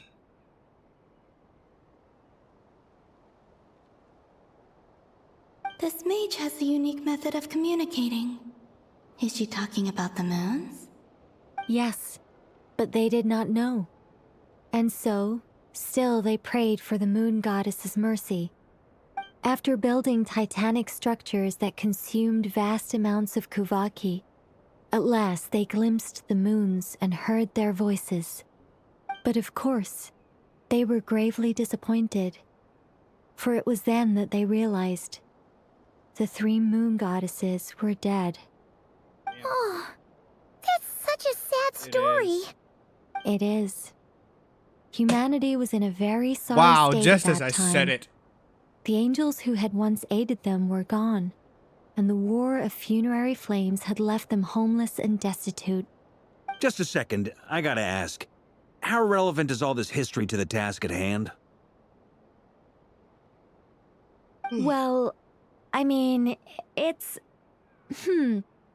Okay, it seems we've drifted into irrelevant narrative waters. It's been a while since I've had the chance to speak inside someone's head. As soon as I got started, I lost control, and the words just flowed out like a waterfall. What I'm trying to say is... Right, yes, that's it. The relevant part is the ritual created by the Hyperboreans. The fact that they bypassed the false sky and saw the true moons implies that they successfully built a connection between Tevat and the outside world. Which means, with enough Kuvaki and a sufficiently stable connection, it should be feasible to send one person over the border. Okay, so they built some kind of portal? Oh, yes. A portal. Yes. Is something wrong? You sound disappointed. I just didn't expect you to summarize it so well. It turns out I could have said The all that in one master word. of If summarizing. only I'd managed to think of it. Paimon. No, please, it's fine. This is invaluable knowledge. I'll be sure to record and preserve everything in writing. Oh, really? Well, in that case, I suppose I could backtrack and add some more Columbina detail. I just did gloss sitting in over the a few things so background. far. Whoa, whoa, whoa, time out. Let's summarize what we've got first. The Hyperboreans were the last ones to use this method, right? So we somehow need to find whatever structure they built and make sure there's enough Kuvaki to power it up. Luckily, we have the moon marrow of both the eternal and iridescent moons, so we're all good for Kuvaki. Which means the key issue we need to focus on is finding the place. Am I right so far? Yes. Although I expect the structure is long gone by now. That said, what if we could take advantage of the phantoms to travel back to a time when it still existed? Well, travel back isn't quite accurate. It's more like we'd be creating a handshake between 2 points in space-time. We wouldn't even have to pick a time when it still existed. It could just be a time when it still appeared in phantom form via projection, or we could project our own phantoms, fold them together at... Yep, You there look she- lost. Was that too hard to follow? Yeah, things got a little, technical there. Paimon's brain is reaching capacity. Yeah. All right. Let me think about how to put this more simply. Okay, got it. Over the next few days, I'll search for phantoms that we can use. Once I find one that meets the criteria, I'll let you know and we'll regroup. By completing certain rituals, specific individuals will be able to enter the phantom and make it to the Hyperborean structure. Poor Columbina. If everything checks out, and it looks feasible, we'll just need to wait for Moon Prayer Night, and we can send the moon goddess back home. I'm really skimping on the detail here. Is this making any sense at all? I think so. For now, we'll just wait to hear from you. Yes. Basically, yes. Great. Counting on you. In the meantime, we'll focus on finding the moon goddess's name. My name? Are they looking for a way to stop me from disappearing? Excuse me, Miss... Go on, Miss Nicole. This conversation was a little all over the place. I didn't catch your name. I am Lauma, of the Frost Moon Scions. Ah, I did wonder. I noticed that you listened very intently when I spoke about Hyperborea and the moon's history. If you'd be interested, I'd love to visit you this evening and go through it again in greater detail. Also, if you were serious about making a record, it would be too risky to simply write down the raw details as is. I would suggest some tweaks. Maybe rewrite the stories as fairy tales or fables, perhaps even prayers. Anyway, we can cross that bridge when we come to it. So, see you later then? Oh, and no need to prepare anything. Just a cup of tea will do. See ya! She seems friendly. It's just... It's so nice to find someone who's actually willing to listen. I've been dying for a chance to finally go through all this systematically from start to finish. Any longer and I'd probably start forgetting it.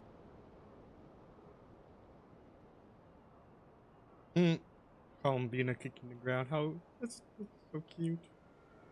Now Paimon gets why Alice told us to mind our heads. Ha ha ha ha! What did I tell you? A lot of quirky people in Alice's orbit. Now then, the next order of business is, where do we start looking for the moon goddess's name? Maybe the rest of what Nicole has to say might give us some clues. Once I've heard her out, I'll summarize the salient points and share them with you all. I'm also inclined to review our other documents.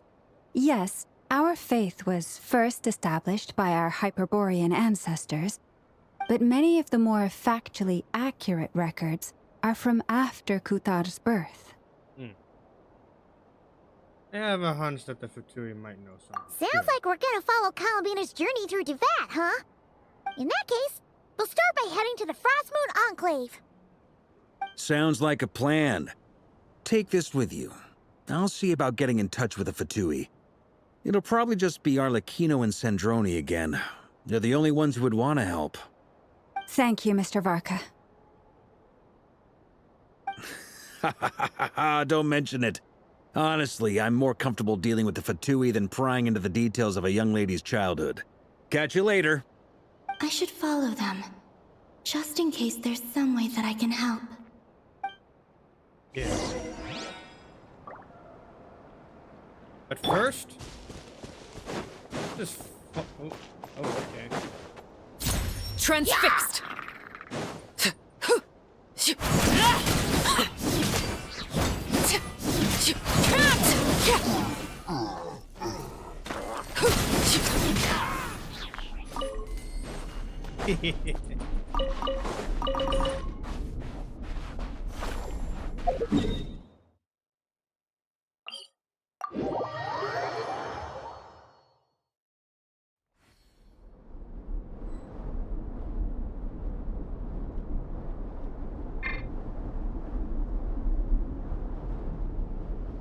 Oh, that's tempting. It's tempting. Don't you dare do it, Arlecchino. Don't you dare do it, Arlecchino! What are you doing? No! Laid bare. Ah! Arlecchino, how dare you?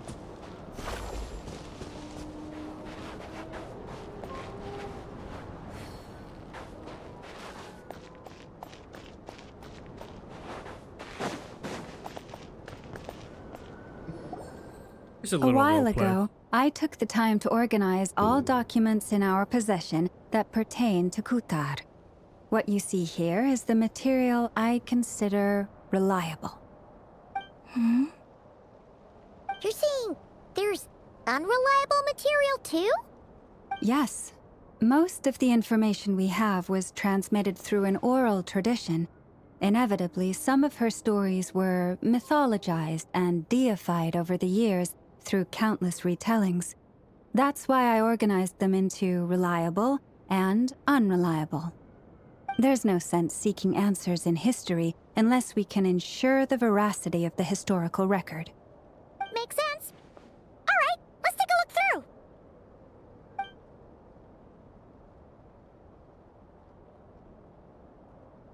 Clear the con.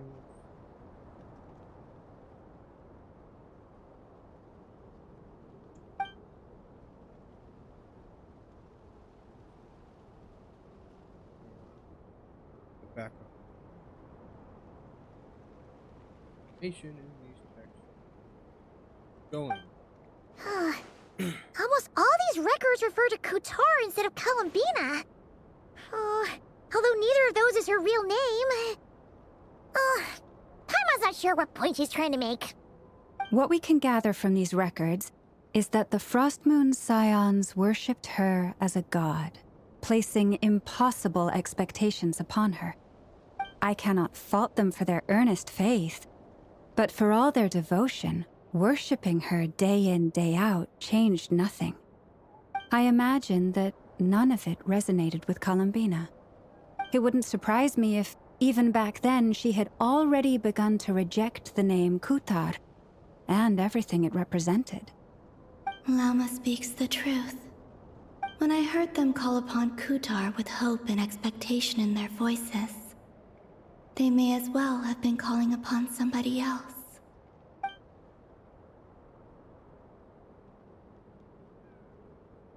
Criteria did you? Well, that's a bit complicated. I looked at the level of detail, perceived authenticity, prose style, and how realistic their portrayal of Kutar seemed to be. Amongst the Frostmoon Scions of today, only I know of her existence, and I alone have spoken to her face to face. As such, I know that there are certain things she simply would never do. That being said, I have sensed some changes in her lately. Changes? Me?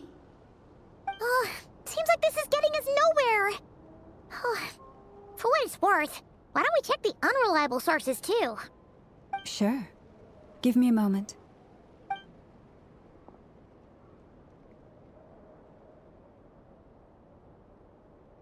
Columbina just sitting Exerting on but a top of the fraction rock. of her divine might, Kutar sheared a great mass from the snow-capped mountain and cast it into the sea, upon whose surface shone the mirror image of the moon. Thus was formed the island of Hisi. Yeah, right. That doesn't even begin to pass the sniff test. The 3 moons are naught but lies through and through. Only one moon has ever shone for us, and Kutar is her name.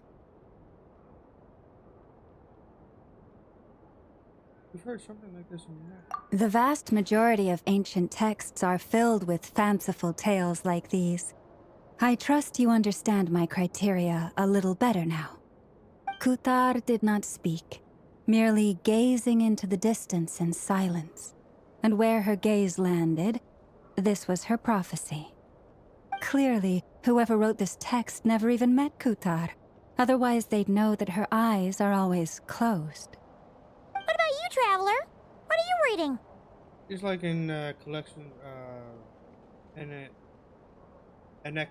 Come on, let Paimon see.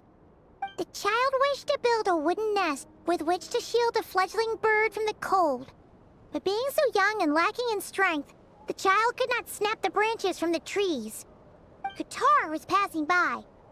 Upon seeing the child, she summoned forth a Kuhenki, who built a beautiful nest for the child. I remember that. Not knowing the meaning of Kutar's divine intervention, the child dared not to respond, and thus ran home to call their parents. But Kutar was gone. The Moon Chanter declared the event a miracle and took the nest as a relic, placing it on high for all to see. The child was named as one favored by the goddess, and was greatly respected amongst the people. Yet, no further miracles were bestowed, and this matter was forgotten in but a few years. Huh. Any thoughts after reading that? Yeah. Columbina probably just wanted to join the kid in making nests. Ah. I'd originally considered this a fabrication, because Kuthar did not perform any similar actions in subsequent records. But now that I think about it, it does seem like something Columbina would do. It's just that... She didn't know how other people would interpret her actions. She was probably worried about making things difficult for people. So, she gradually stopped joining in. Yes. Oh, that's so sad.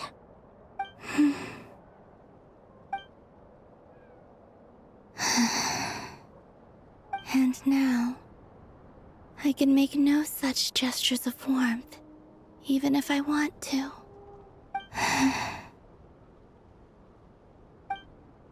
Still no name.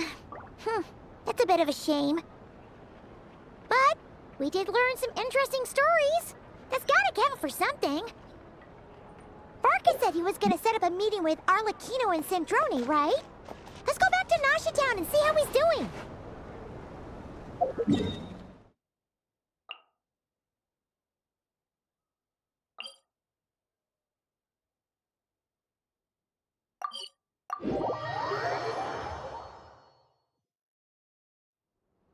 So the exploration for Nodcry, it was easy as hell.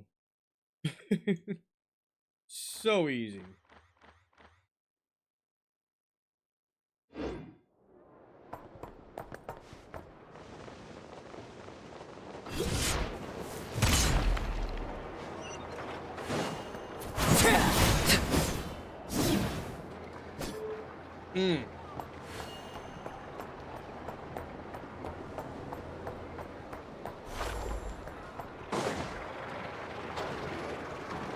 Let's see. There's Varka. Oh, and it's Durin and Albedo too. There's a Melusine in Nodcry. Alright, I'll be right back. I'm gonna take a quick bathroom break.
Alright. I am back. Talk about coincidence, we meet again. Yeah, this is pretty much the same place we bumped into each other last time. I'm cold. I'm I cold. convinced them to stick around a little longer. We were all waiting on people, so I figured having a little company would help pass the time.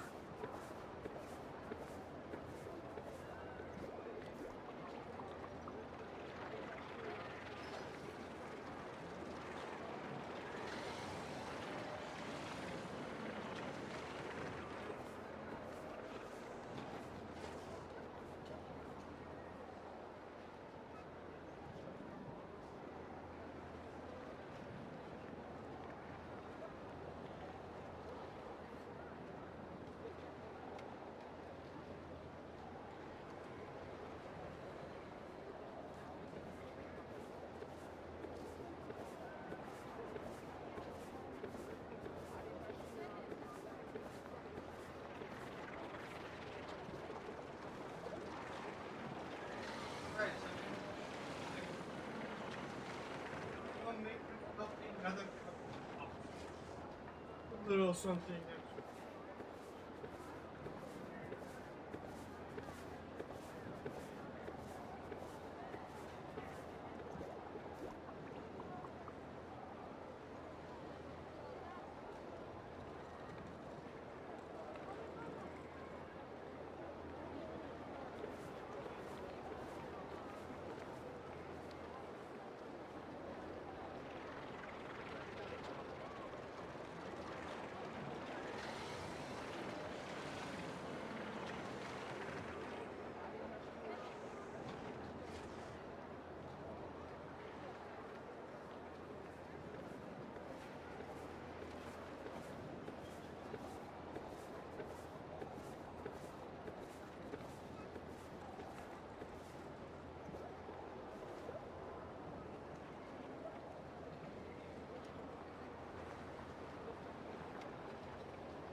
There we go.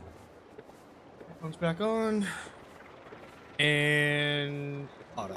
Ah, so you've been waiting for us? Does this mean that you've already arranged things with the Fatui? Sure does. Now you're back, we can go meet up with them together. Oh. How'd your investigation at the Frost Moon Enclave go? Well, we didn't find out Columbina's true name. But apart from that, it went pretty well.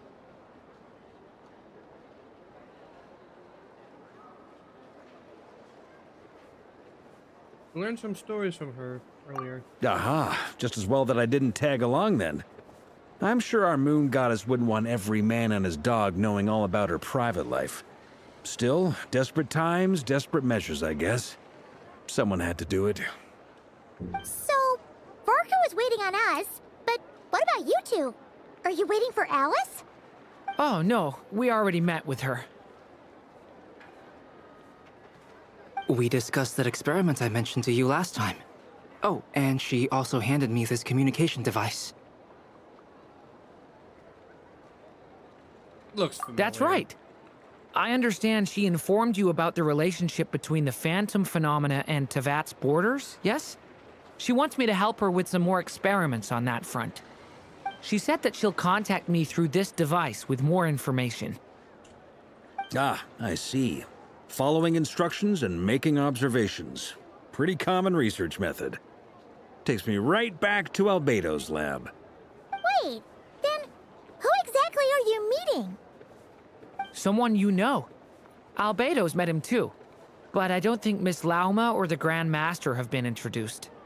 Introductions are overrated, especially in cases like this. It's you! So, it's not like the academia has prohibitions against going abroad. Also, I applied for leave.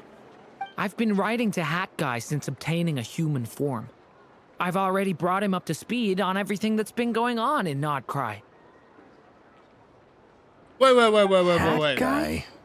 Hat Guy?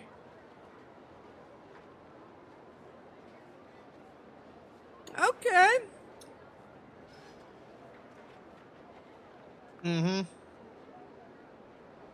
Sorry, I'm eating my little snack with my coffee.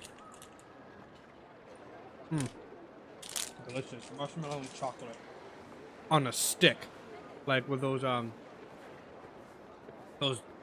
crystal rock candies on a stick, but with marshmallow and chocolate.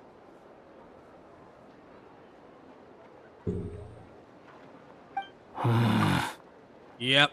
Turns out, I actually have heard that name before. Oh? Then why did you react the same way I did? I only knew the name, not the fella. But since we're all here, let's do some introductions for what it's worth. Guy. I'm Varka, Grand Master of the Knights of Favonius. Lauma, Moon Chanter of the Frost Moon Scions. And I'm a Driosh from the Vahumana Darshan of the Sumero Academia. Hat Guy. Good to see you again, Mr. Guy. I believe we last saw each other on the boat ride here.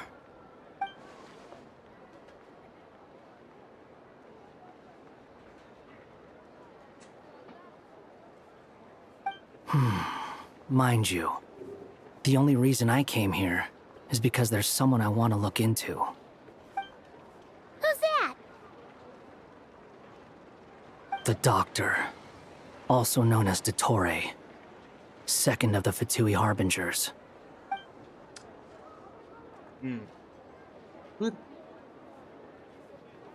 From the tone of your voice, it sounds like there's bad blood between you. I was reviewing our archives and noticed that a lot of information about him was missing. Left a bad taste in my mouth. That's all there is to it. Dottore, or Zondique, as he was then known, once studied at the Academia, but he got kicked out before he could graduate. So the Harbinger's #2 man is a college dropout? How embarrassing for them. Last we heard, he was planning something. We actually heard that a few times before, even coming to Notcry. But we haven't seen a Hello trace there, of him since we got Columbina. here. He only appears when something interests him. For all we know, he might have left already. I just want to say it looks like that Columbina is rocking those Heelys. You know what I'm saying? Eh?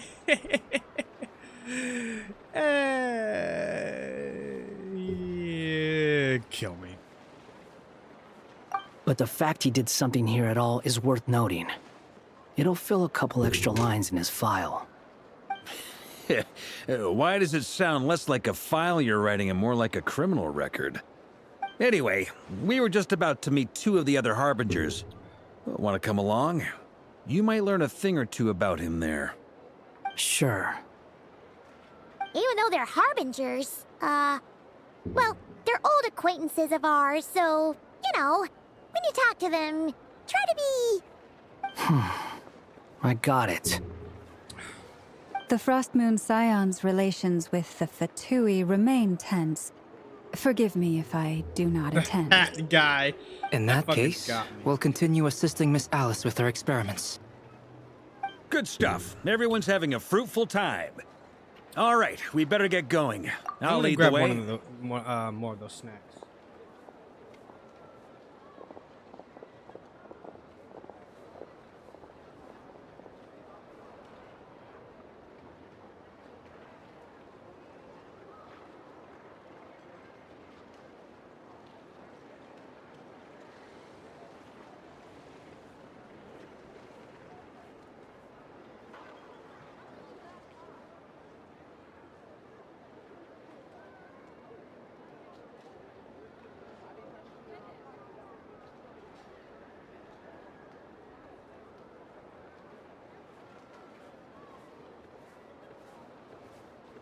This time I'm gonna have coffee.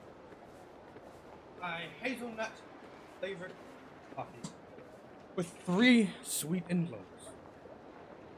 Damn it, my headphones are on my bed.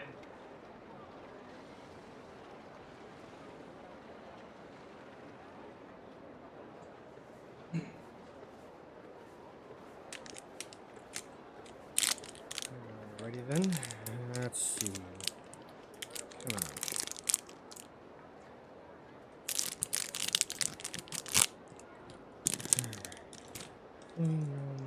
Ah! There's already a couple of marshmallows that just fallen off. Don't worry. Alright. Dip in it. And... There you go. Hey, Masako. Are you here for revenge? Well, yeah. That's obviously part of it. But I'm not the only one who has a score to settle with him.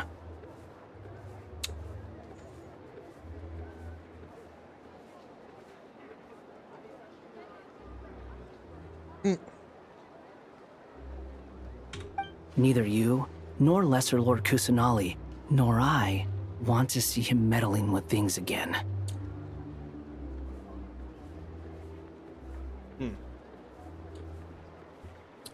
So I'm having this tasty snack.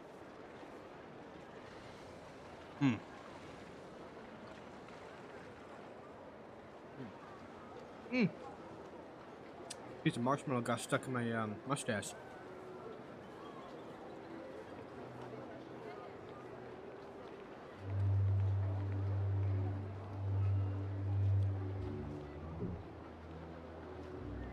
Right.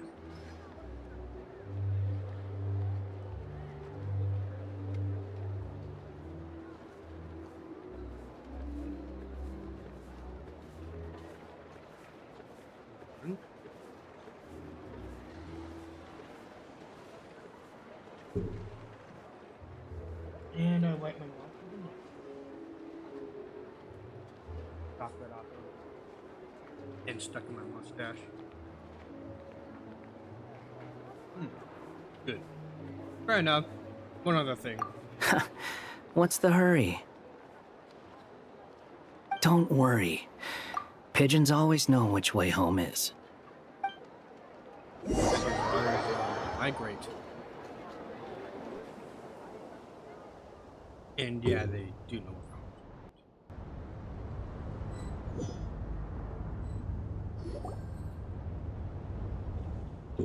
Sandrone and Arlecchino. You made it. Who is this? A scholar from Sumeru. They call him Hat Guy. He's an old friend of the Travelers. Wait, this is the academia representative you wrote about? He doesn't exactly look the part. I believe this will prove my identity. You'll notice it bears the seal of the Sanctuary of Surasthana. Well, what do you know? So it does. All right then. My mistake. It's fine. I expected as much. What? So as I mentioned in my letter, the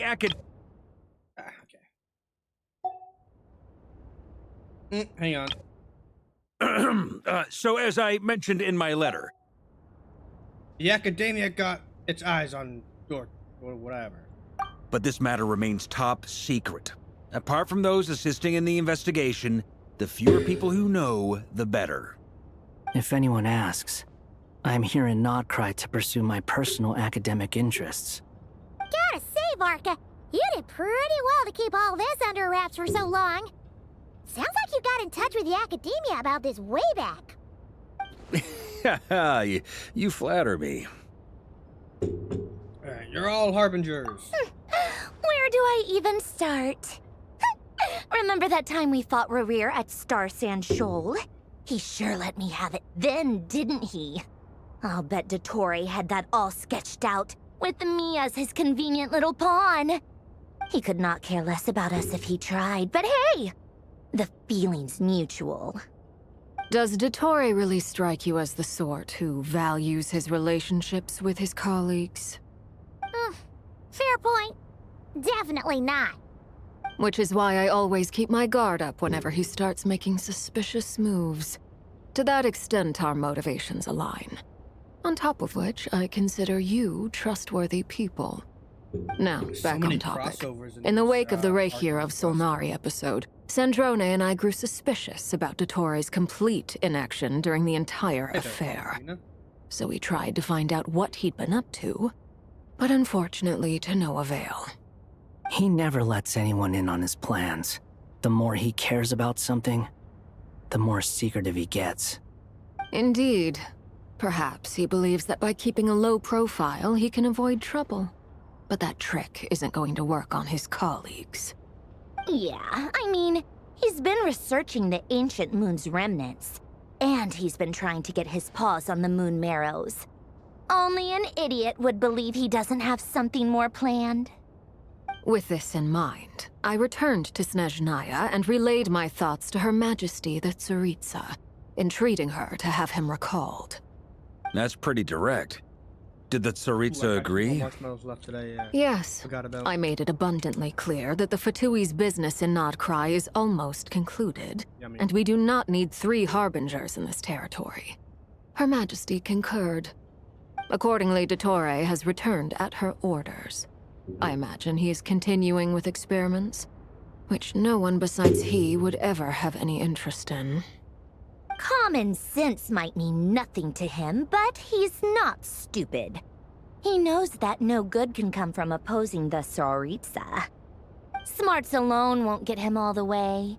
He needs the Rooster's resources and Regrator's Mora, both of which the Tsaritsa can strip from him by waggling a finger. But doesn't he have a track record of publicly following orders while going against them in private? He probably has it down to a fine art by now. Wouldn't put it past him. We worked together on a research project once.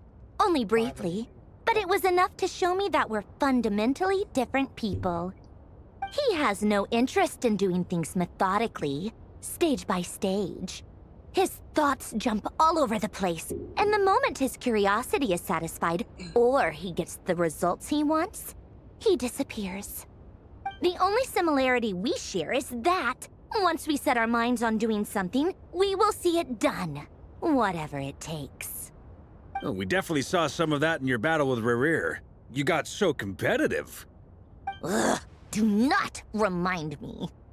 Then I believe we all concur. Dottore will not simply give up. It was a big Fantastic. embarrassment for her. Now this is turning into a whole day of unpleasant memories. Ugh. Are you talking about the moon marrow stuff?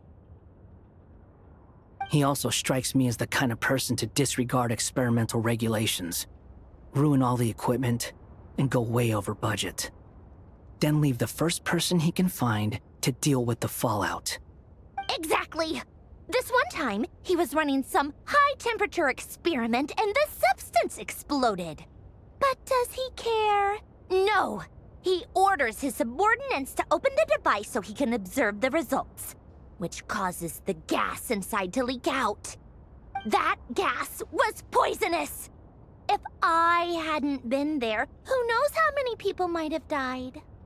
And after all that, he left while I was still cleaning up after his mess. What a waste of time, he said. Waste of time? The nerve! He wasted my time! You've been man, that bottling was that up funny as for a hell. while, huh? Hat Just guy, pokes Mary I Depp's must cheek. say, you seem awfully familiar with internal Fatui affairs. Columbina Especially when just it comes to being Dottore. Columbina. I love it. Thank you, Lady Harbingers, for providing such valuable information. I have no other questions for now, so I'll be on my way. Wait, what? You're just gonna leave? You're welcome to join if you want. Ugh. Just when Paimon thought he'd finally mellowed out. He makes quite the impression. I'll say, I've met tons of headstrong people, but not many of them would join me in bad-mouthing Dottore. Anyway, back to the main agenda. Barca, you said that Columbina has gone missing? Or rather, disappeared. Yeah. We're working on building a connection between her and this world. The simplest method is to find out her real name. I've actually asked her that question before, but she said she didn't know. Considering our relationship, I doubt she was lying to me.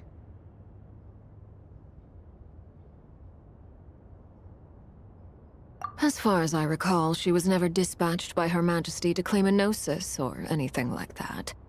The Tsaritsa's plans had long contained a place specifically for her. I always thought that was weird. What could she do that the rest of us couldn't? Knowing what we do now, it's probably something related to Kavaki, right? More than likely. When she first arrived, Columbina would often go to Her Majesty and ask when she could start the task assigned to her. But Her Majesty always gave the same reply. The time has not yet come. So she spent her days in Snezhnaya doing basically nothing. The Tsaritsa has summoned a beautiful blind maiden to be a harbinger, giving her the third seat by virtue only of her enchanting voice. Alright, give me a moment here.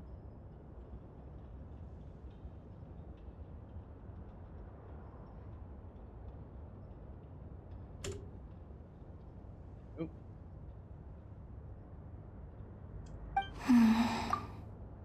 It was a dumb and stupid rumor, but the reality of the situation made it hard to refute. And what happened after that? I imagine she stopped caring. She's right there! She no longer seemed to care why she had been recruited, and Her Majesty never gave her any missions, so she just continued to sing in the flower garden. For my part, I was busy. So busy, in fact, that watching someone be that idol had me fuming.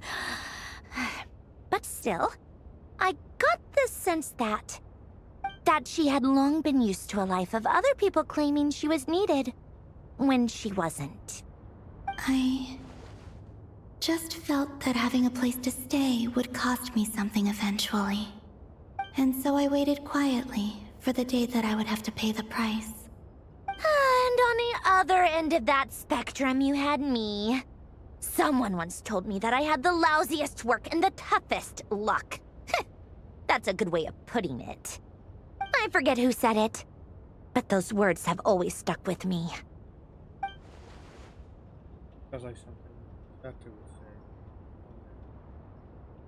say. Something that a hat guy would say. But you've done your job exceptionally well all this time. Because at heart, you are a conscientious person. Thanks for telling us. What is it? Something come to mind? It's nothing, I'm just even more eager to learn about it. I want to shout it to her from the rooftop. That makes sense. Nothing screams "you are needed" like your name shouted from across the town. Well, good luck with it. But if you ask me, Columbina is still the most shoutable name. Columbina! I'm so used to it now. After all the arguments we've had, I can't be bothered trying to remember another name for her. Nor I. Sandrone. Harlequino.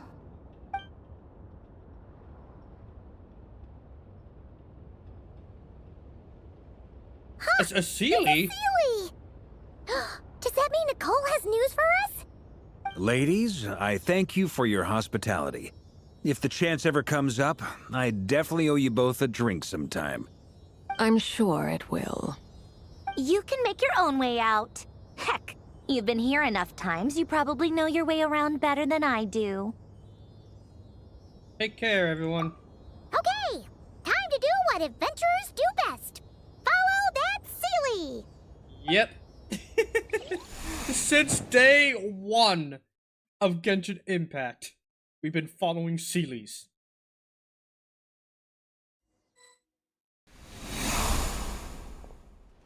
Oh! Here you are.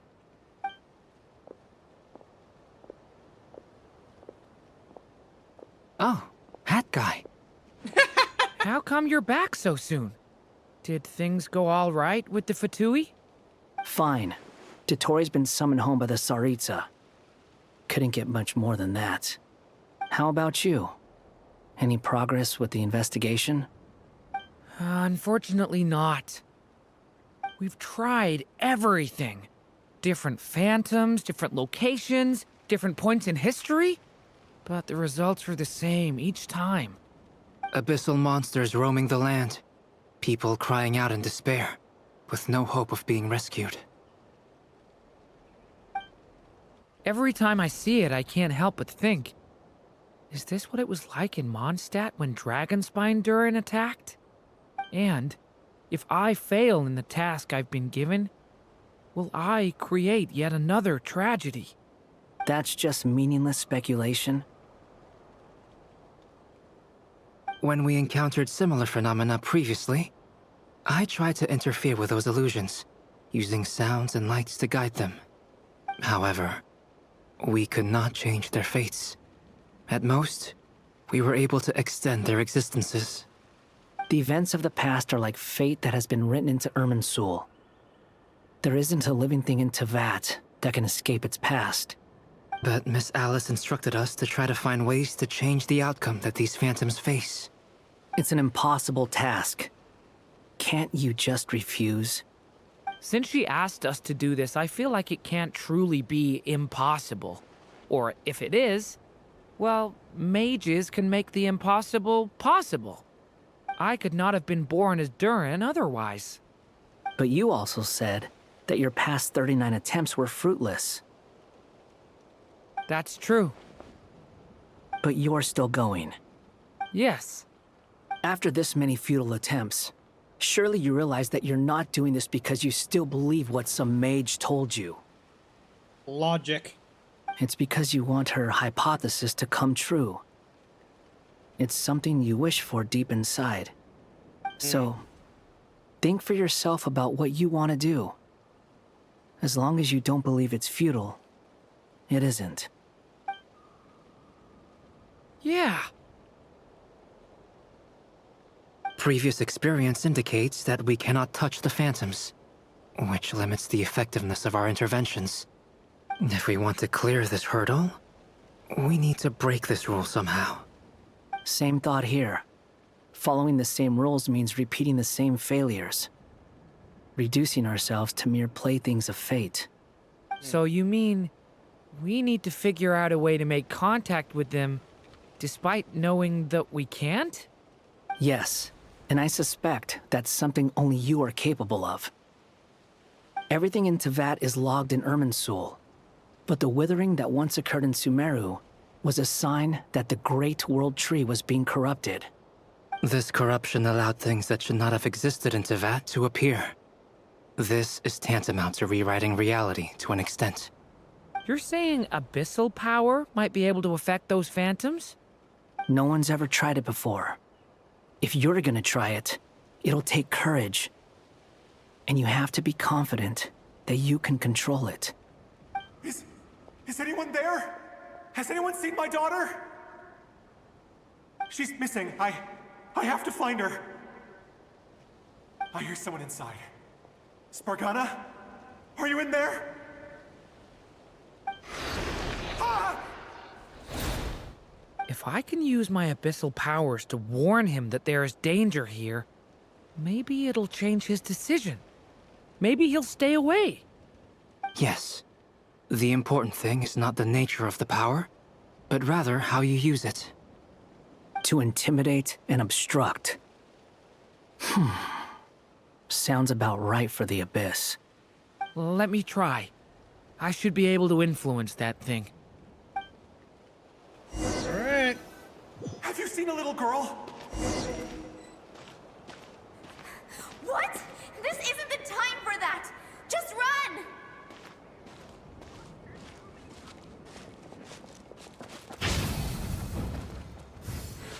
I hear someone inside. Spargana? Are you in there? Where are all these monsters coming from?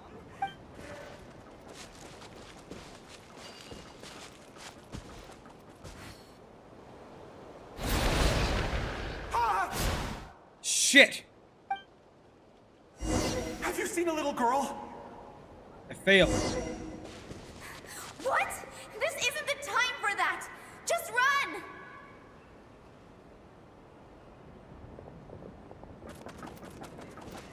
Alright, I gotta be ready. I hear someone inside. Spargana? Are you in there? What is this? Looks dangerous. I should get out of here.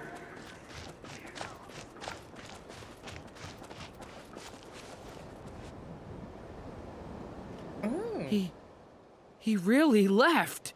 Ha! We did it! Don't celebrate too soon. Follow him. See what he does next.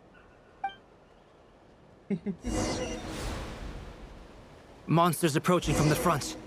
You need to stop them and create an opportunity for him to hide.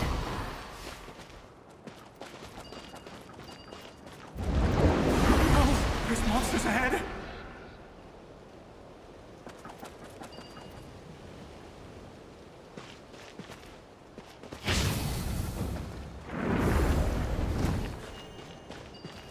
Wait, is that the barrier I saw earlier? Why is it appearing now? It's as if someone's controlling it.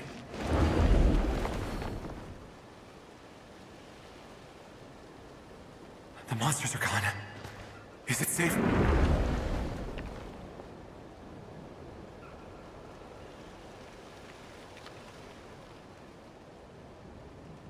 The barrier's gone too. How odd. Anyway, I guess I'll keep going. Quickly, let's keep up.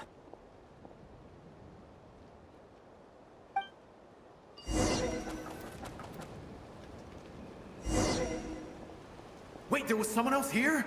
Don't go any further. We've got anti-monster traps laid out everywhere. But my daughter must just be up ahead. I have to go. This way's blocked.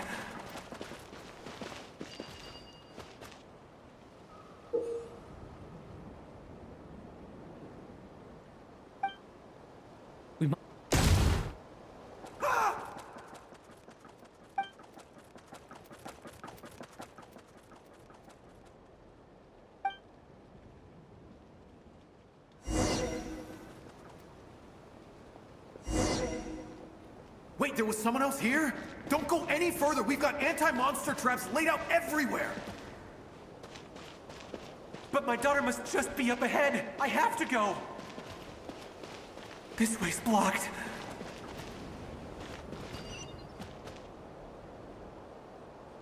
We might be able to use the explosives over there, but we need to take care not to hurt him. I'll use the barrier to keep him at a safe distance. This barrier seems to be helping me somehow. Hey, hey, wake up! Oh, no good. Gotta keep moving ahead.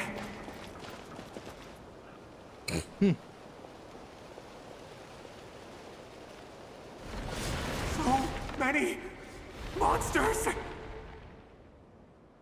There's still a chance, Durin. Use the traps.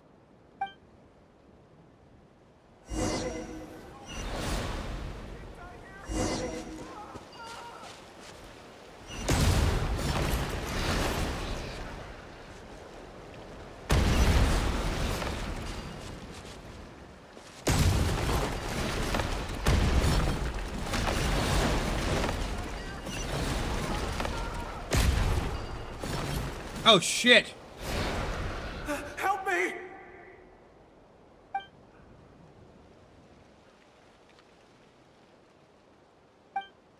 Alright, we gotta do this fast.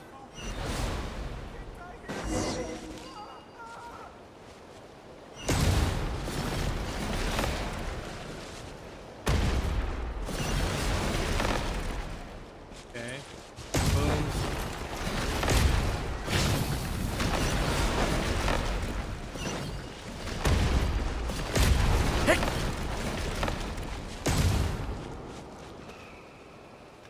This is a new development. I've never seen this happen before.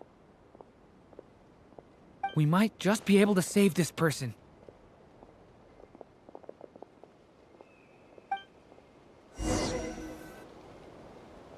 Stay back!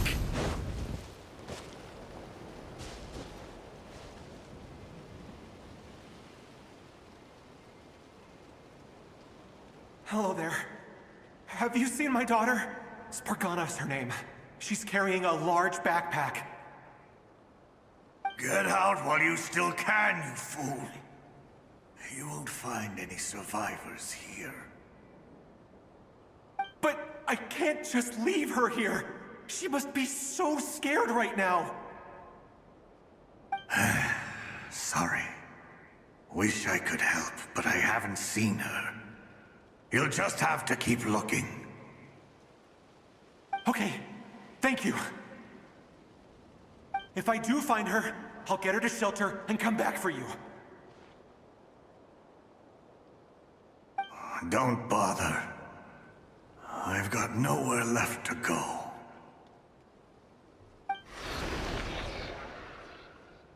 What's that noise? Monster! No, if he goes inside, he'll be walking into a trap. Let's try this once more. This time, we have to stop him. Alright.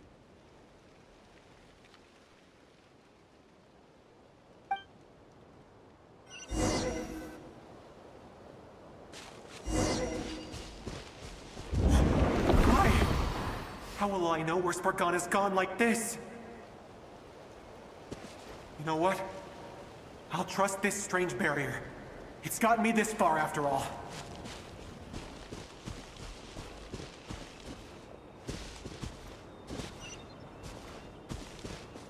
What? Spargana? Are you there?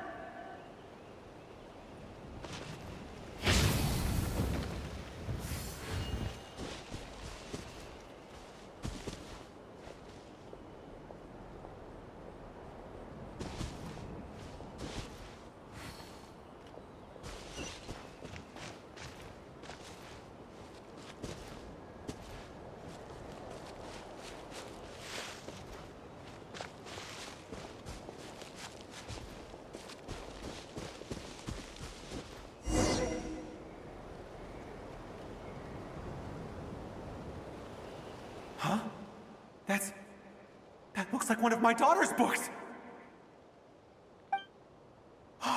Thank you. Thank you! Yes, it's one of hers for sure. That's her name on it right there. She left her backpack here.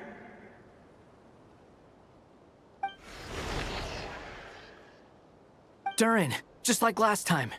Use the explosives.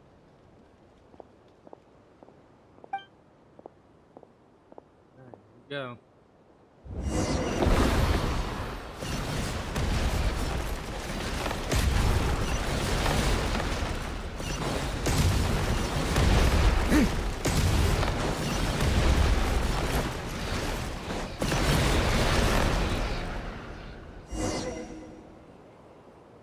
It won't work. There's not enough left. If he makes it in, he'll die. But then, this clue could be the key to him finding his daughter. It might not be the only one. Better he misses that clue than loses his life. I guess so.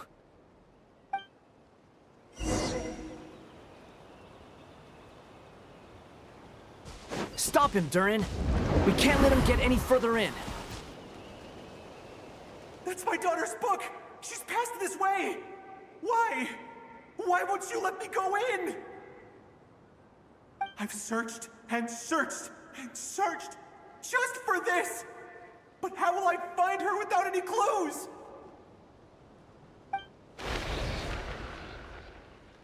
I no longer have anywhere else to go.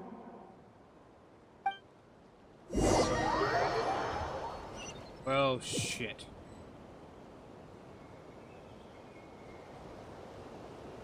I'm sorry.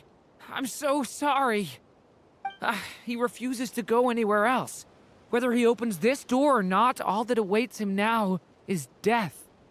We couldn't change his fate. Albedo? Hat guy? Let's try one more time. I don't know how we're gonna do this, but I don't want to give up either.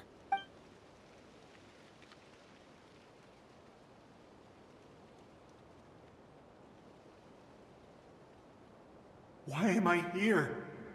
What's going on? All these scenes running through my head. Where are they from? Huh? What's going on? His reactions have changed. How many times have I... What's happening to me? Huh? Wait. Who are you? You can see us now? I feel like I always could, but that I only just realized you were there. I'm sorry, I don't know how to describe what I'm feeling. But you were the ones guiding me using that marked barrier, right? I haven't done anything yet, but those monsters, those deaths, they feel like memories. Like things I really did experience. I won't find my daughter. In fact, I'll ultimately die trying to find her. Isn't that right? Well, no, it isn't. Yes, it is. Even so, we're trying to find a way out of this. You've not seen my daughter either, have you? It seems she really isn't here.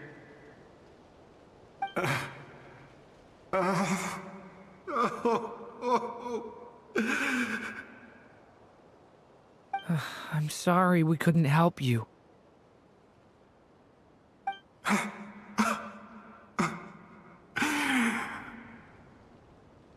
I'm just tired. Maybe this is destiny. Maybe it doesn't matter how hard I search. How long do I have left? Experience says 15 to 20 minutes. 15 to 20. Thank you for all your help. Let's rest a while. You look exhausted too. Now's not the time for you to start pitying us. It's not pity. I'm just realizing that I've only got 10 or so minutes left. You know?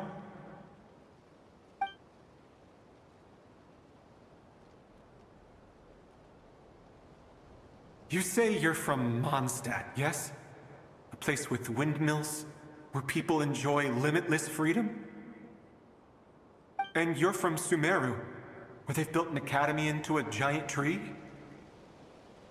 Yes. It seems you've never heard of either place. Those names are unknown to me, I'm afraid, yes. Have you heard of Hyperborea? I have, but I heard that it was destroyed in the distant past. I see. That was where my ancestors once lived. What about Delphi Pytho? Was it later rebuilt? I've never heard that name. Then what about Sal Vindagnir? I have seen that name on stone tablets on Dragonspine. But I'm afraid the only things left of that place are its ruins. I see. Sure enough, there was no way to turn this around, huh? I'm sorry. I was the one who asked to chat, but it seems like we're too many ages apart. There's barely any common ground to start from. It's all right. We did hear something new, at least. From how you speak of your lives, things must be going all right for you, I guess. They are. Mondstadt is a place of freedom and happiness. There's a lot of good people in the church and the Knights of Favonius, and even outsiders find that it's an easy place to feel at home. We have festivals a few times a year. Everyone gets together to drink, sing, and be merry. Sumeru is a lot more uptight. Not really the kind of place where you can relax. It's a nation fraught with problems wherever you look. But if all you want in life is to seek knowledge, I guess it's pretty much paradise. That's wonderful. In other words, after this all-devouring black tide passed, humanity did not merely avoid extinction, but rose to build prosperous civilizations anew. I mean, I can see you all right now. That must mean the future isn't a total mess, right? That's true. Well, time's almost up. Let's part ways, I think. Might be best if you don't waste too much time on me. The chances are slim, I know, but I'd like to spend these last few minutes looking for Spargana. If things work out, I'd love to tell her about what I've heard. May we meet again. Well, or not, most probably. In that case, may your wishes come true.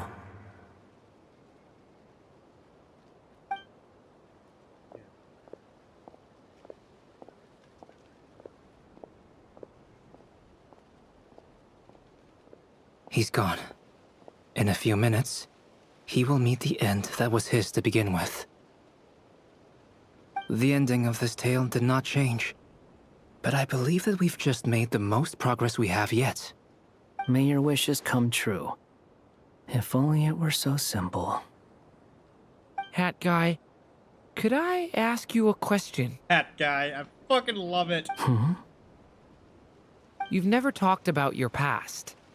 It seems complicated, and it weighs heavily on you, too. Would you be willing to tell me about it? I mean, sometimes it's better to get things out in the open. Take that guy we try to help, for instance. At least he said goodbye with a smile, right? I know about Albedo's past. Our experiences are very similar, and he created me. As for you, you're my first friend, and you've witnessed every step I've taken. But by comparison, I know nothing about you. Either way, I mean, we're still best friends. But if I knew more about you, I might understand your thoughts a bit better. I've told you about myself. I'm a student at the Academia. And what did you do before that? Prepared for the entrance exam? All right. If you really don't want to talk about it, I won't press you any further. I was a puppet built from the branches of a white tree, using technology left behind by the Conrian schools of mechanical engineering. A white tree? You mean an Irminsul tree? Yes. A branch of Irminsul that was once connected to the main tree. So you had a human creator too? Yeah. But my creator abandoned me after deciding that I was a failure. After that,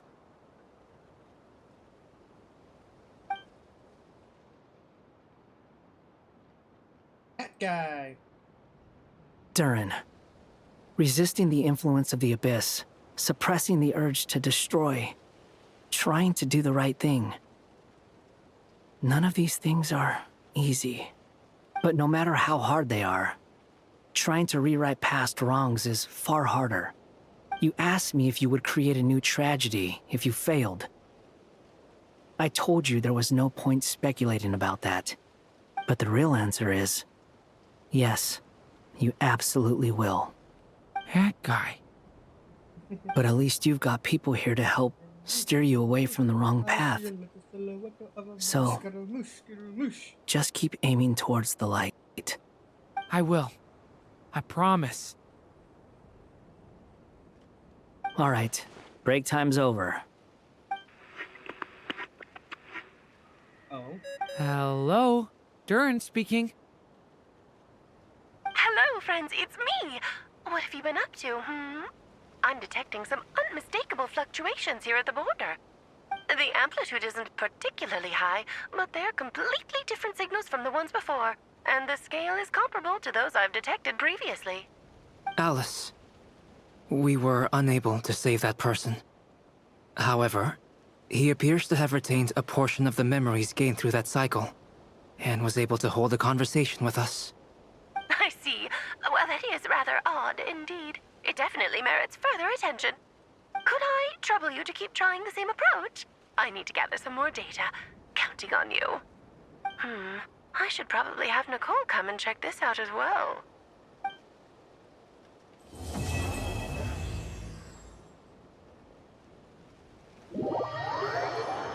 Wait, what?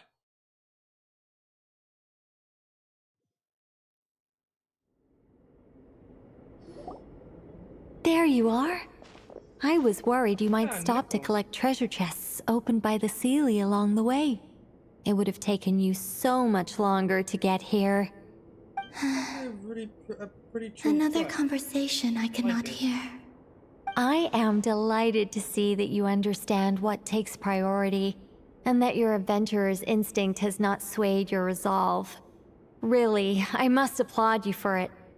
You should know. Paimon's head. Okay, I'll try and keep it short. My senses are telling me that this is where we shall find the entrance to the ruins.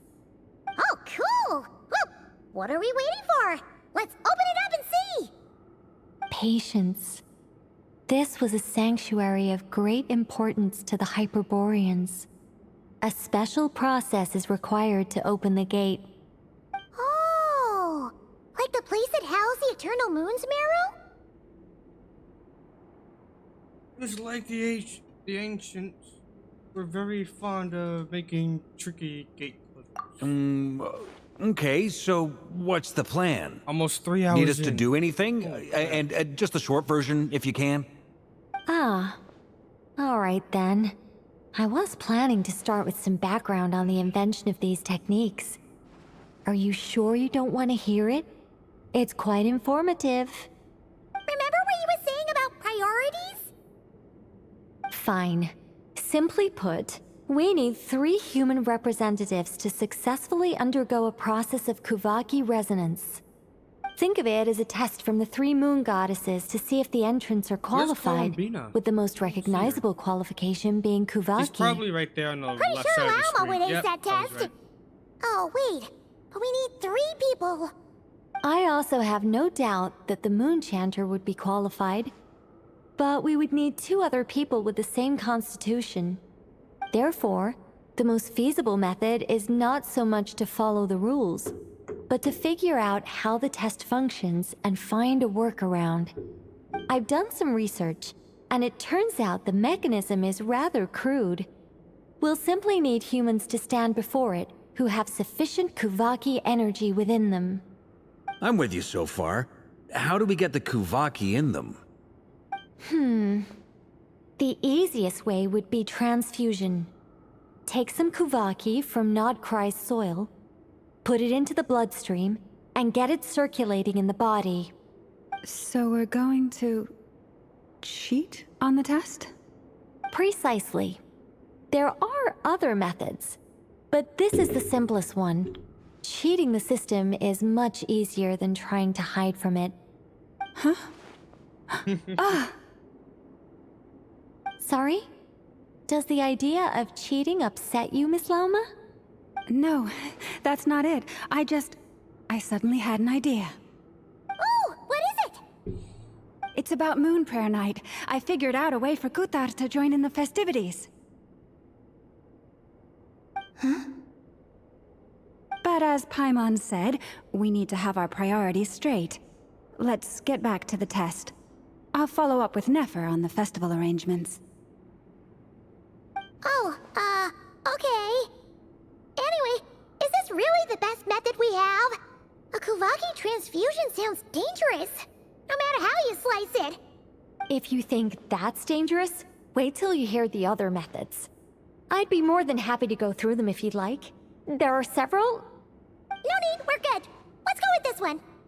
Very well. Kuvaki transfusion it is. Now, I should mention that the risks can be greater or lower depending on individual compatibility.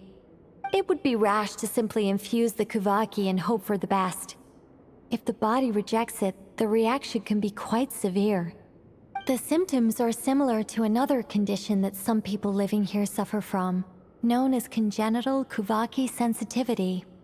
So, before we execute our plan, I will perform a simple test of my own to see who is compatible and who is not. Once that is done, we will have to complete the resonance process as rapidly as possible. The participants must remain stationary while the Kuvaki circulates and bonds with them, and they mustn't eat or drink anything. What? No eating or drinking? Yeah, Paimon. That's some hardcore fasting. They'll all be monks by the time they're through. How long will they have to keep that up? 3 days. Oh, that's so long! And we still need to find 2 more people who are not just compatible, but also willing to volunteer. Fasting? What are they talking about? I'm willing to volunteer to not eat or drink anything for 3 fucking days. Huzzah! Really? Don't you want to think this through? Haha, count me in too. 3 days without food? I can handle that. Miss Nicole has made it clear that this is the easiest way. Without food. The way I see it, handle 3 there's days nothing else without to discuss. It's time to step up. Compared to having Columbine disappear completely, fasting for a few days is nothing.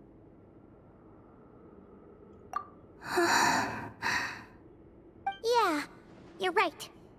In that case, Paimon volunteers to be captain of logistics. She'll keep the fires lit and grab some spare clothes to keep you comfortable.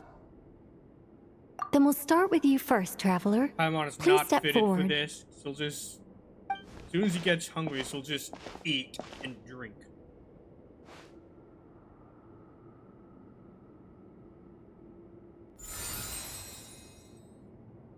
How's it going? Do you feel anything? Nope. How about now?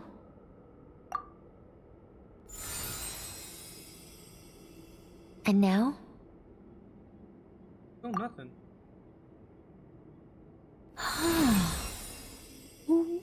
What about now? Did you do something? You guys, it's not a competition, you know. All right, I'm officially impressed. Even as a descender, you can withstand far more than I imagined. It's like I summoned a giant stone titan to arm wrestle you, and your arm hasn't even moved an inch.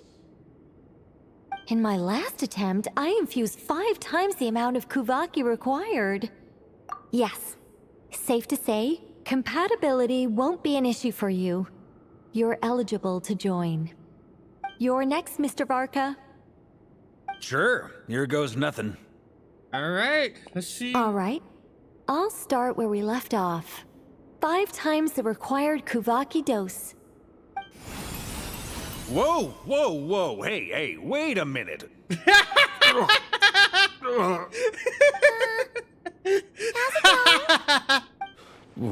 No, not great. I kind of want to puke. Feels like I've been drinking too much. A few bottles of wine, then a big stein of Dark Horse, with some hard liquor from Liyue mixed in. You think this is funny? I just lost to a young lady in an arm wrestling contest. I'm never gonna live that down. My apologies. I'll lower the concentration and try again. Oh. How's it going now? I'm not as dizzy as last time, but I can still feel it pulsing around. In that case, you wouldn't be an ideal choice, Mr. Varka. Let's try someone else. Okay. Let's go ask some of our other friends then.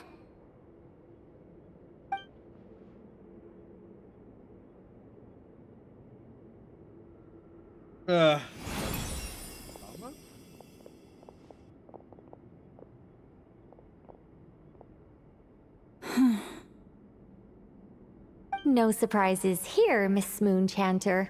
You're perfectly compatible. You may join.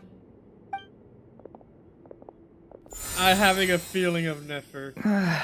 Yep, I knew it. I'm getting a slight headache. Shame. You were so close. Whoa! Time itching all over! Allergic reaction. We can't have that. Huh? I know. Well, are you gonna start a what? The Hexenzirkel is an organization that cares for and protects children. We will not have them do dangerous things. Not even tests.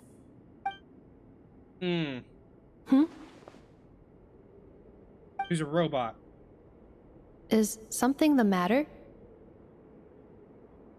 The candidates have to be human. I guess that rules me out too. Huh. Everyone except the Moonchanter got beaten. Guess I don't need to feel so bad after all.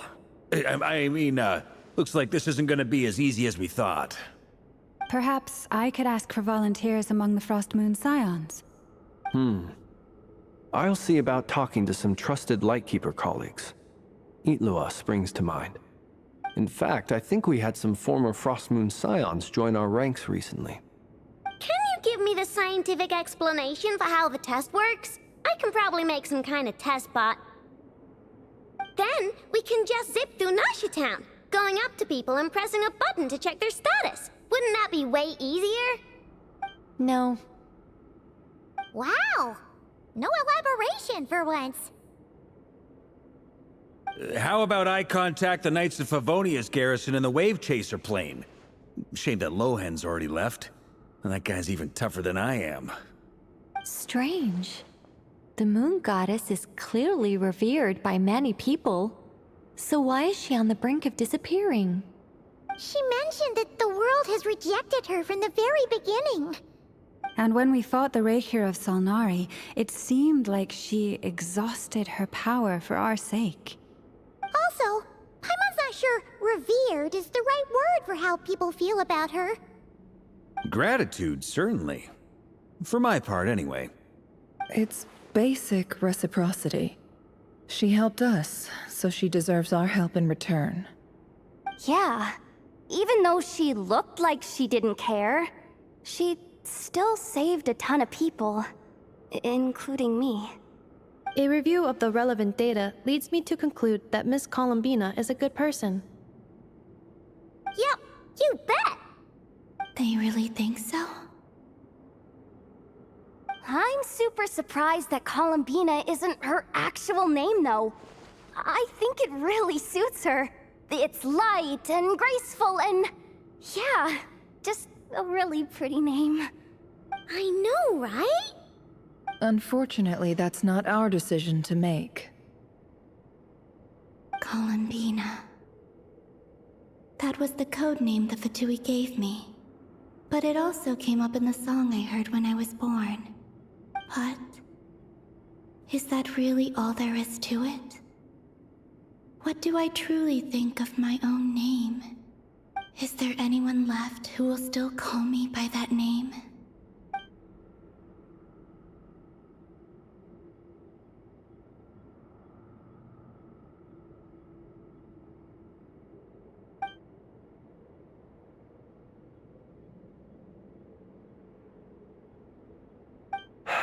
Moon Prayer Night is getting closer by the day.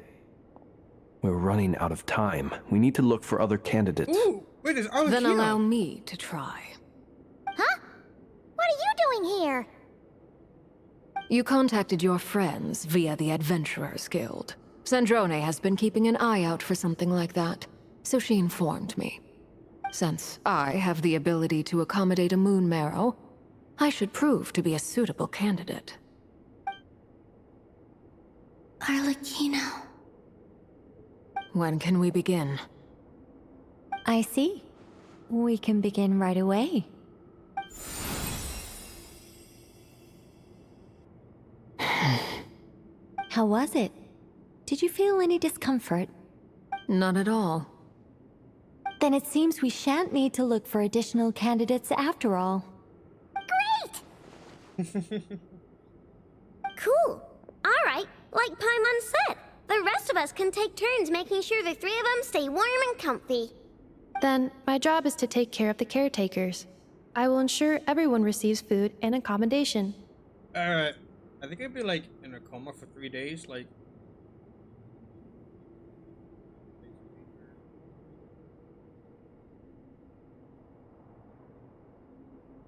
Alright, let's do this. I'm ready as well. Or are you just gonna be like asleep on the ground? Like in the anime, I don't know. Yeah, this is still rocks. Not Steven Universe. Yeah,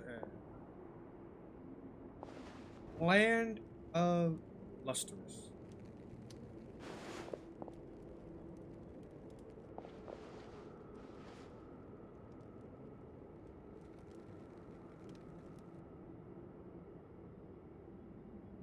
I did see Paimon and our backgrounds are laying on the ground.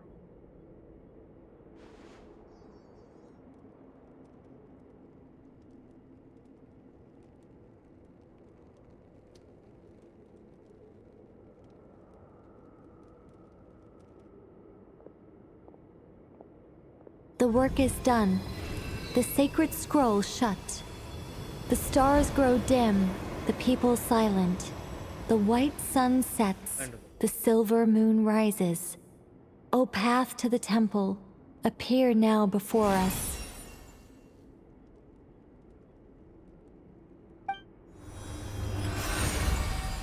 Wow! It really opened!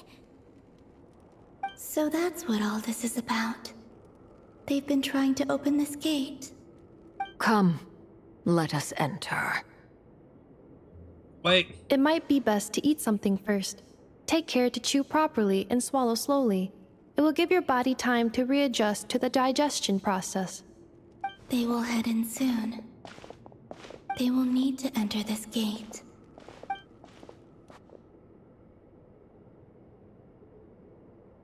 Huh? I cannot pass through. Is it because I have no physical body? It has been 3 days. My strength has all but completely faded. Can I really hold on until Moon Prayer Night?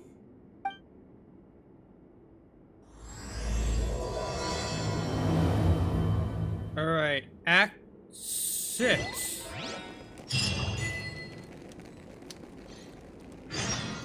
Alright, we'll continue this in another stream.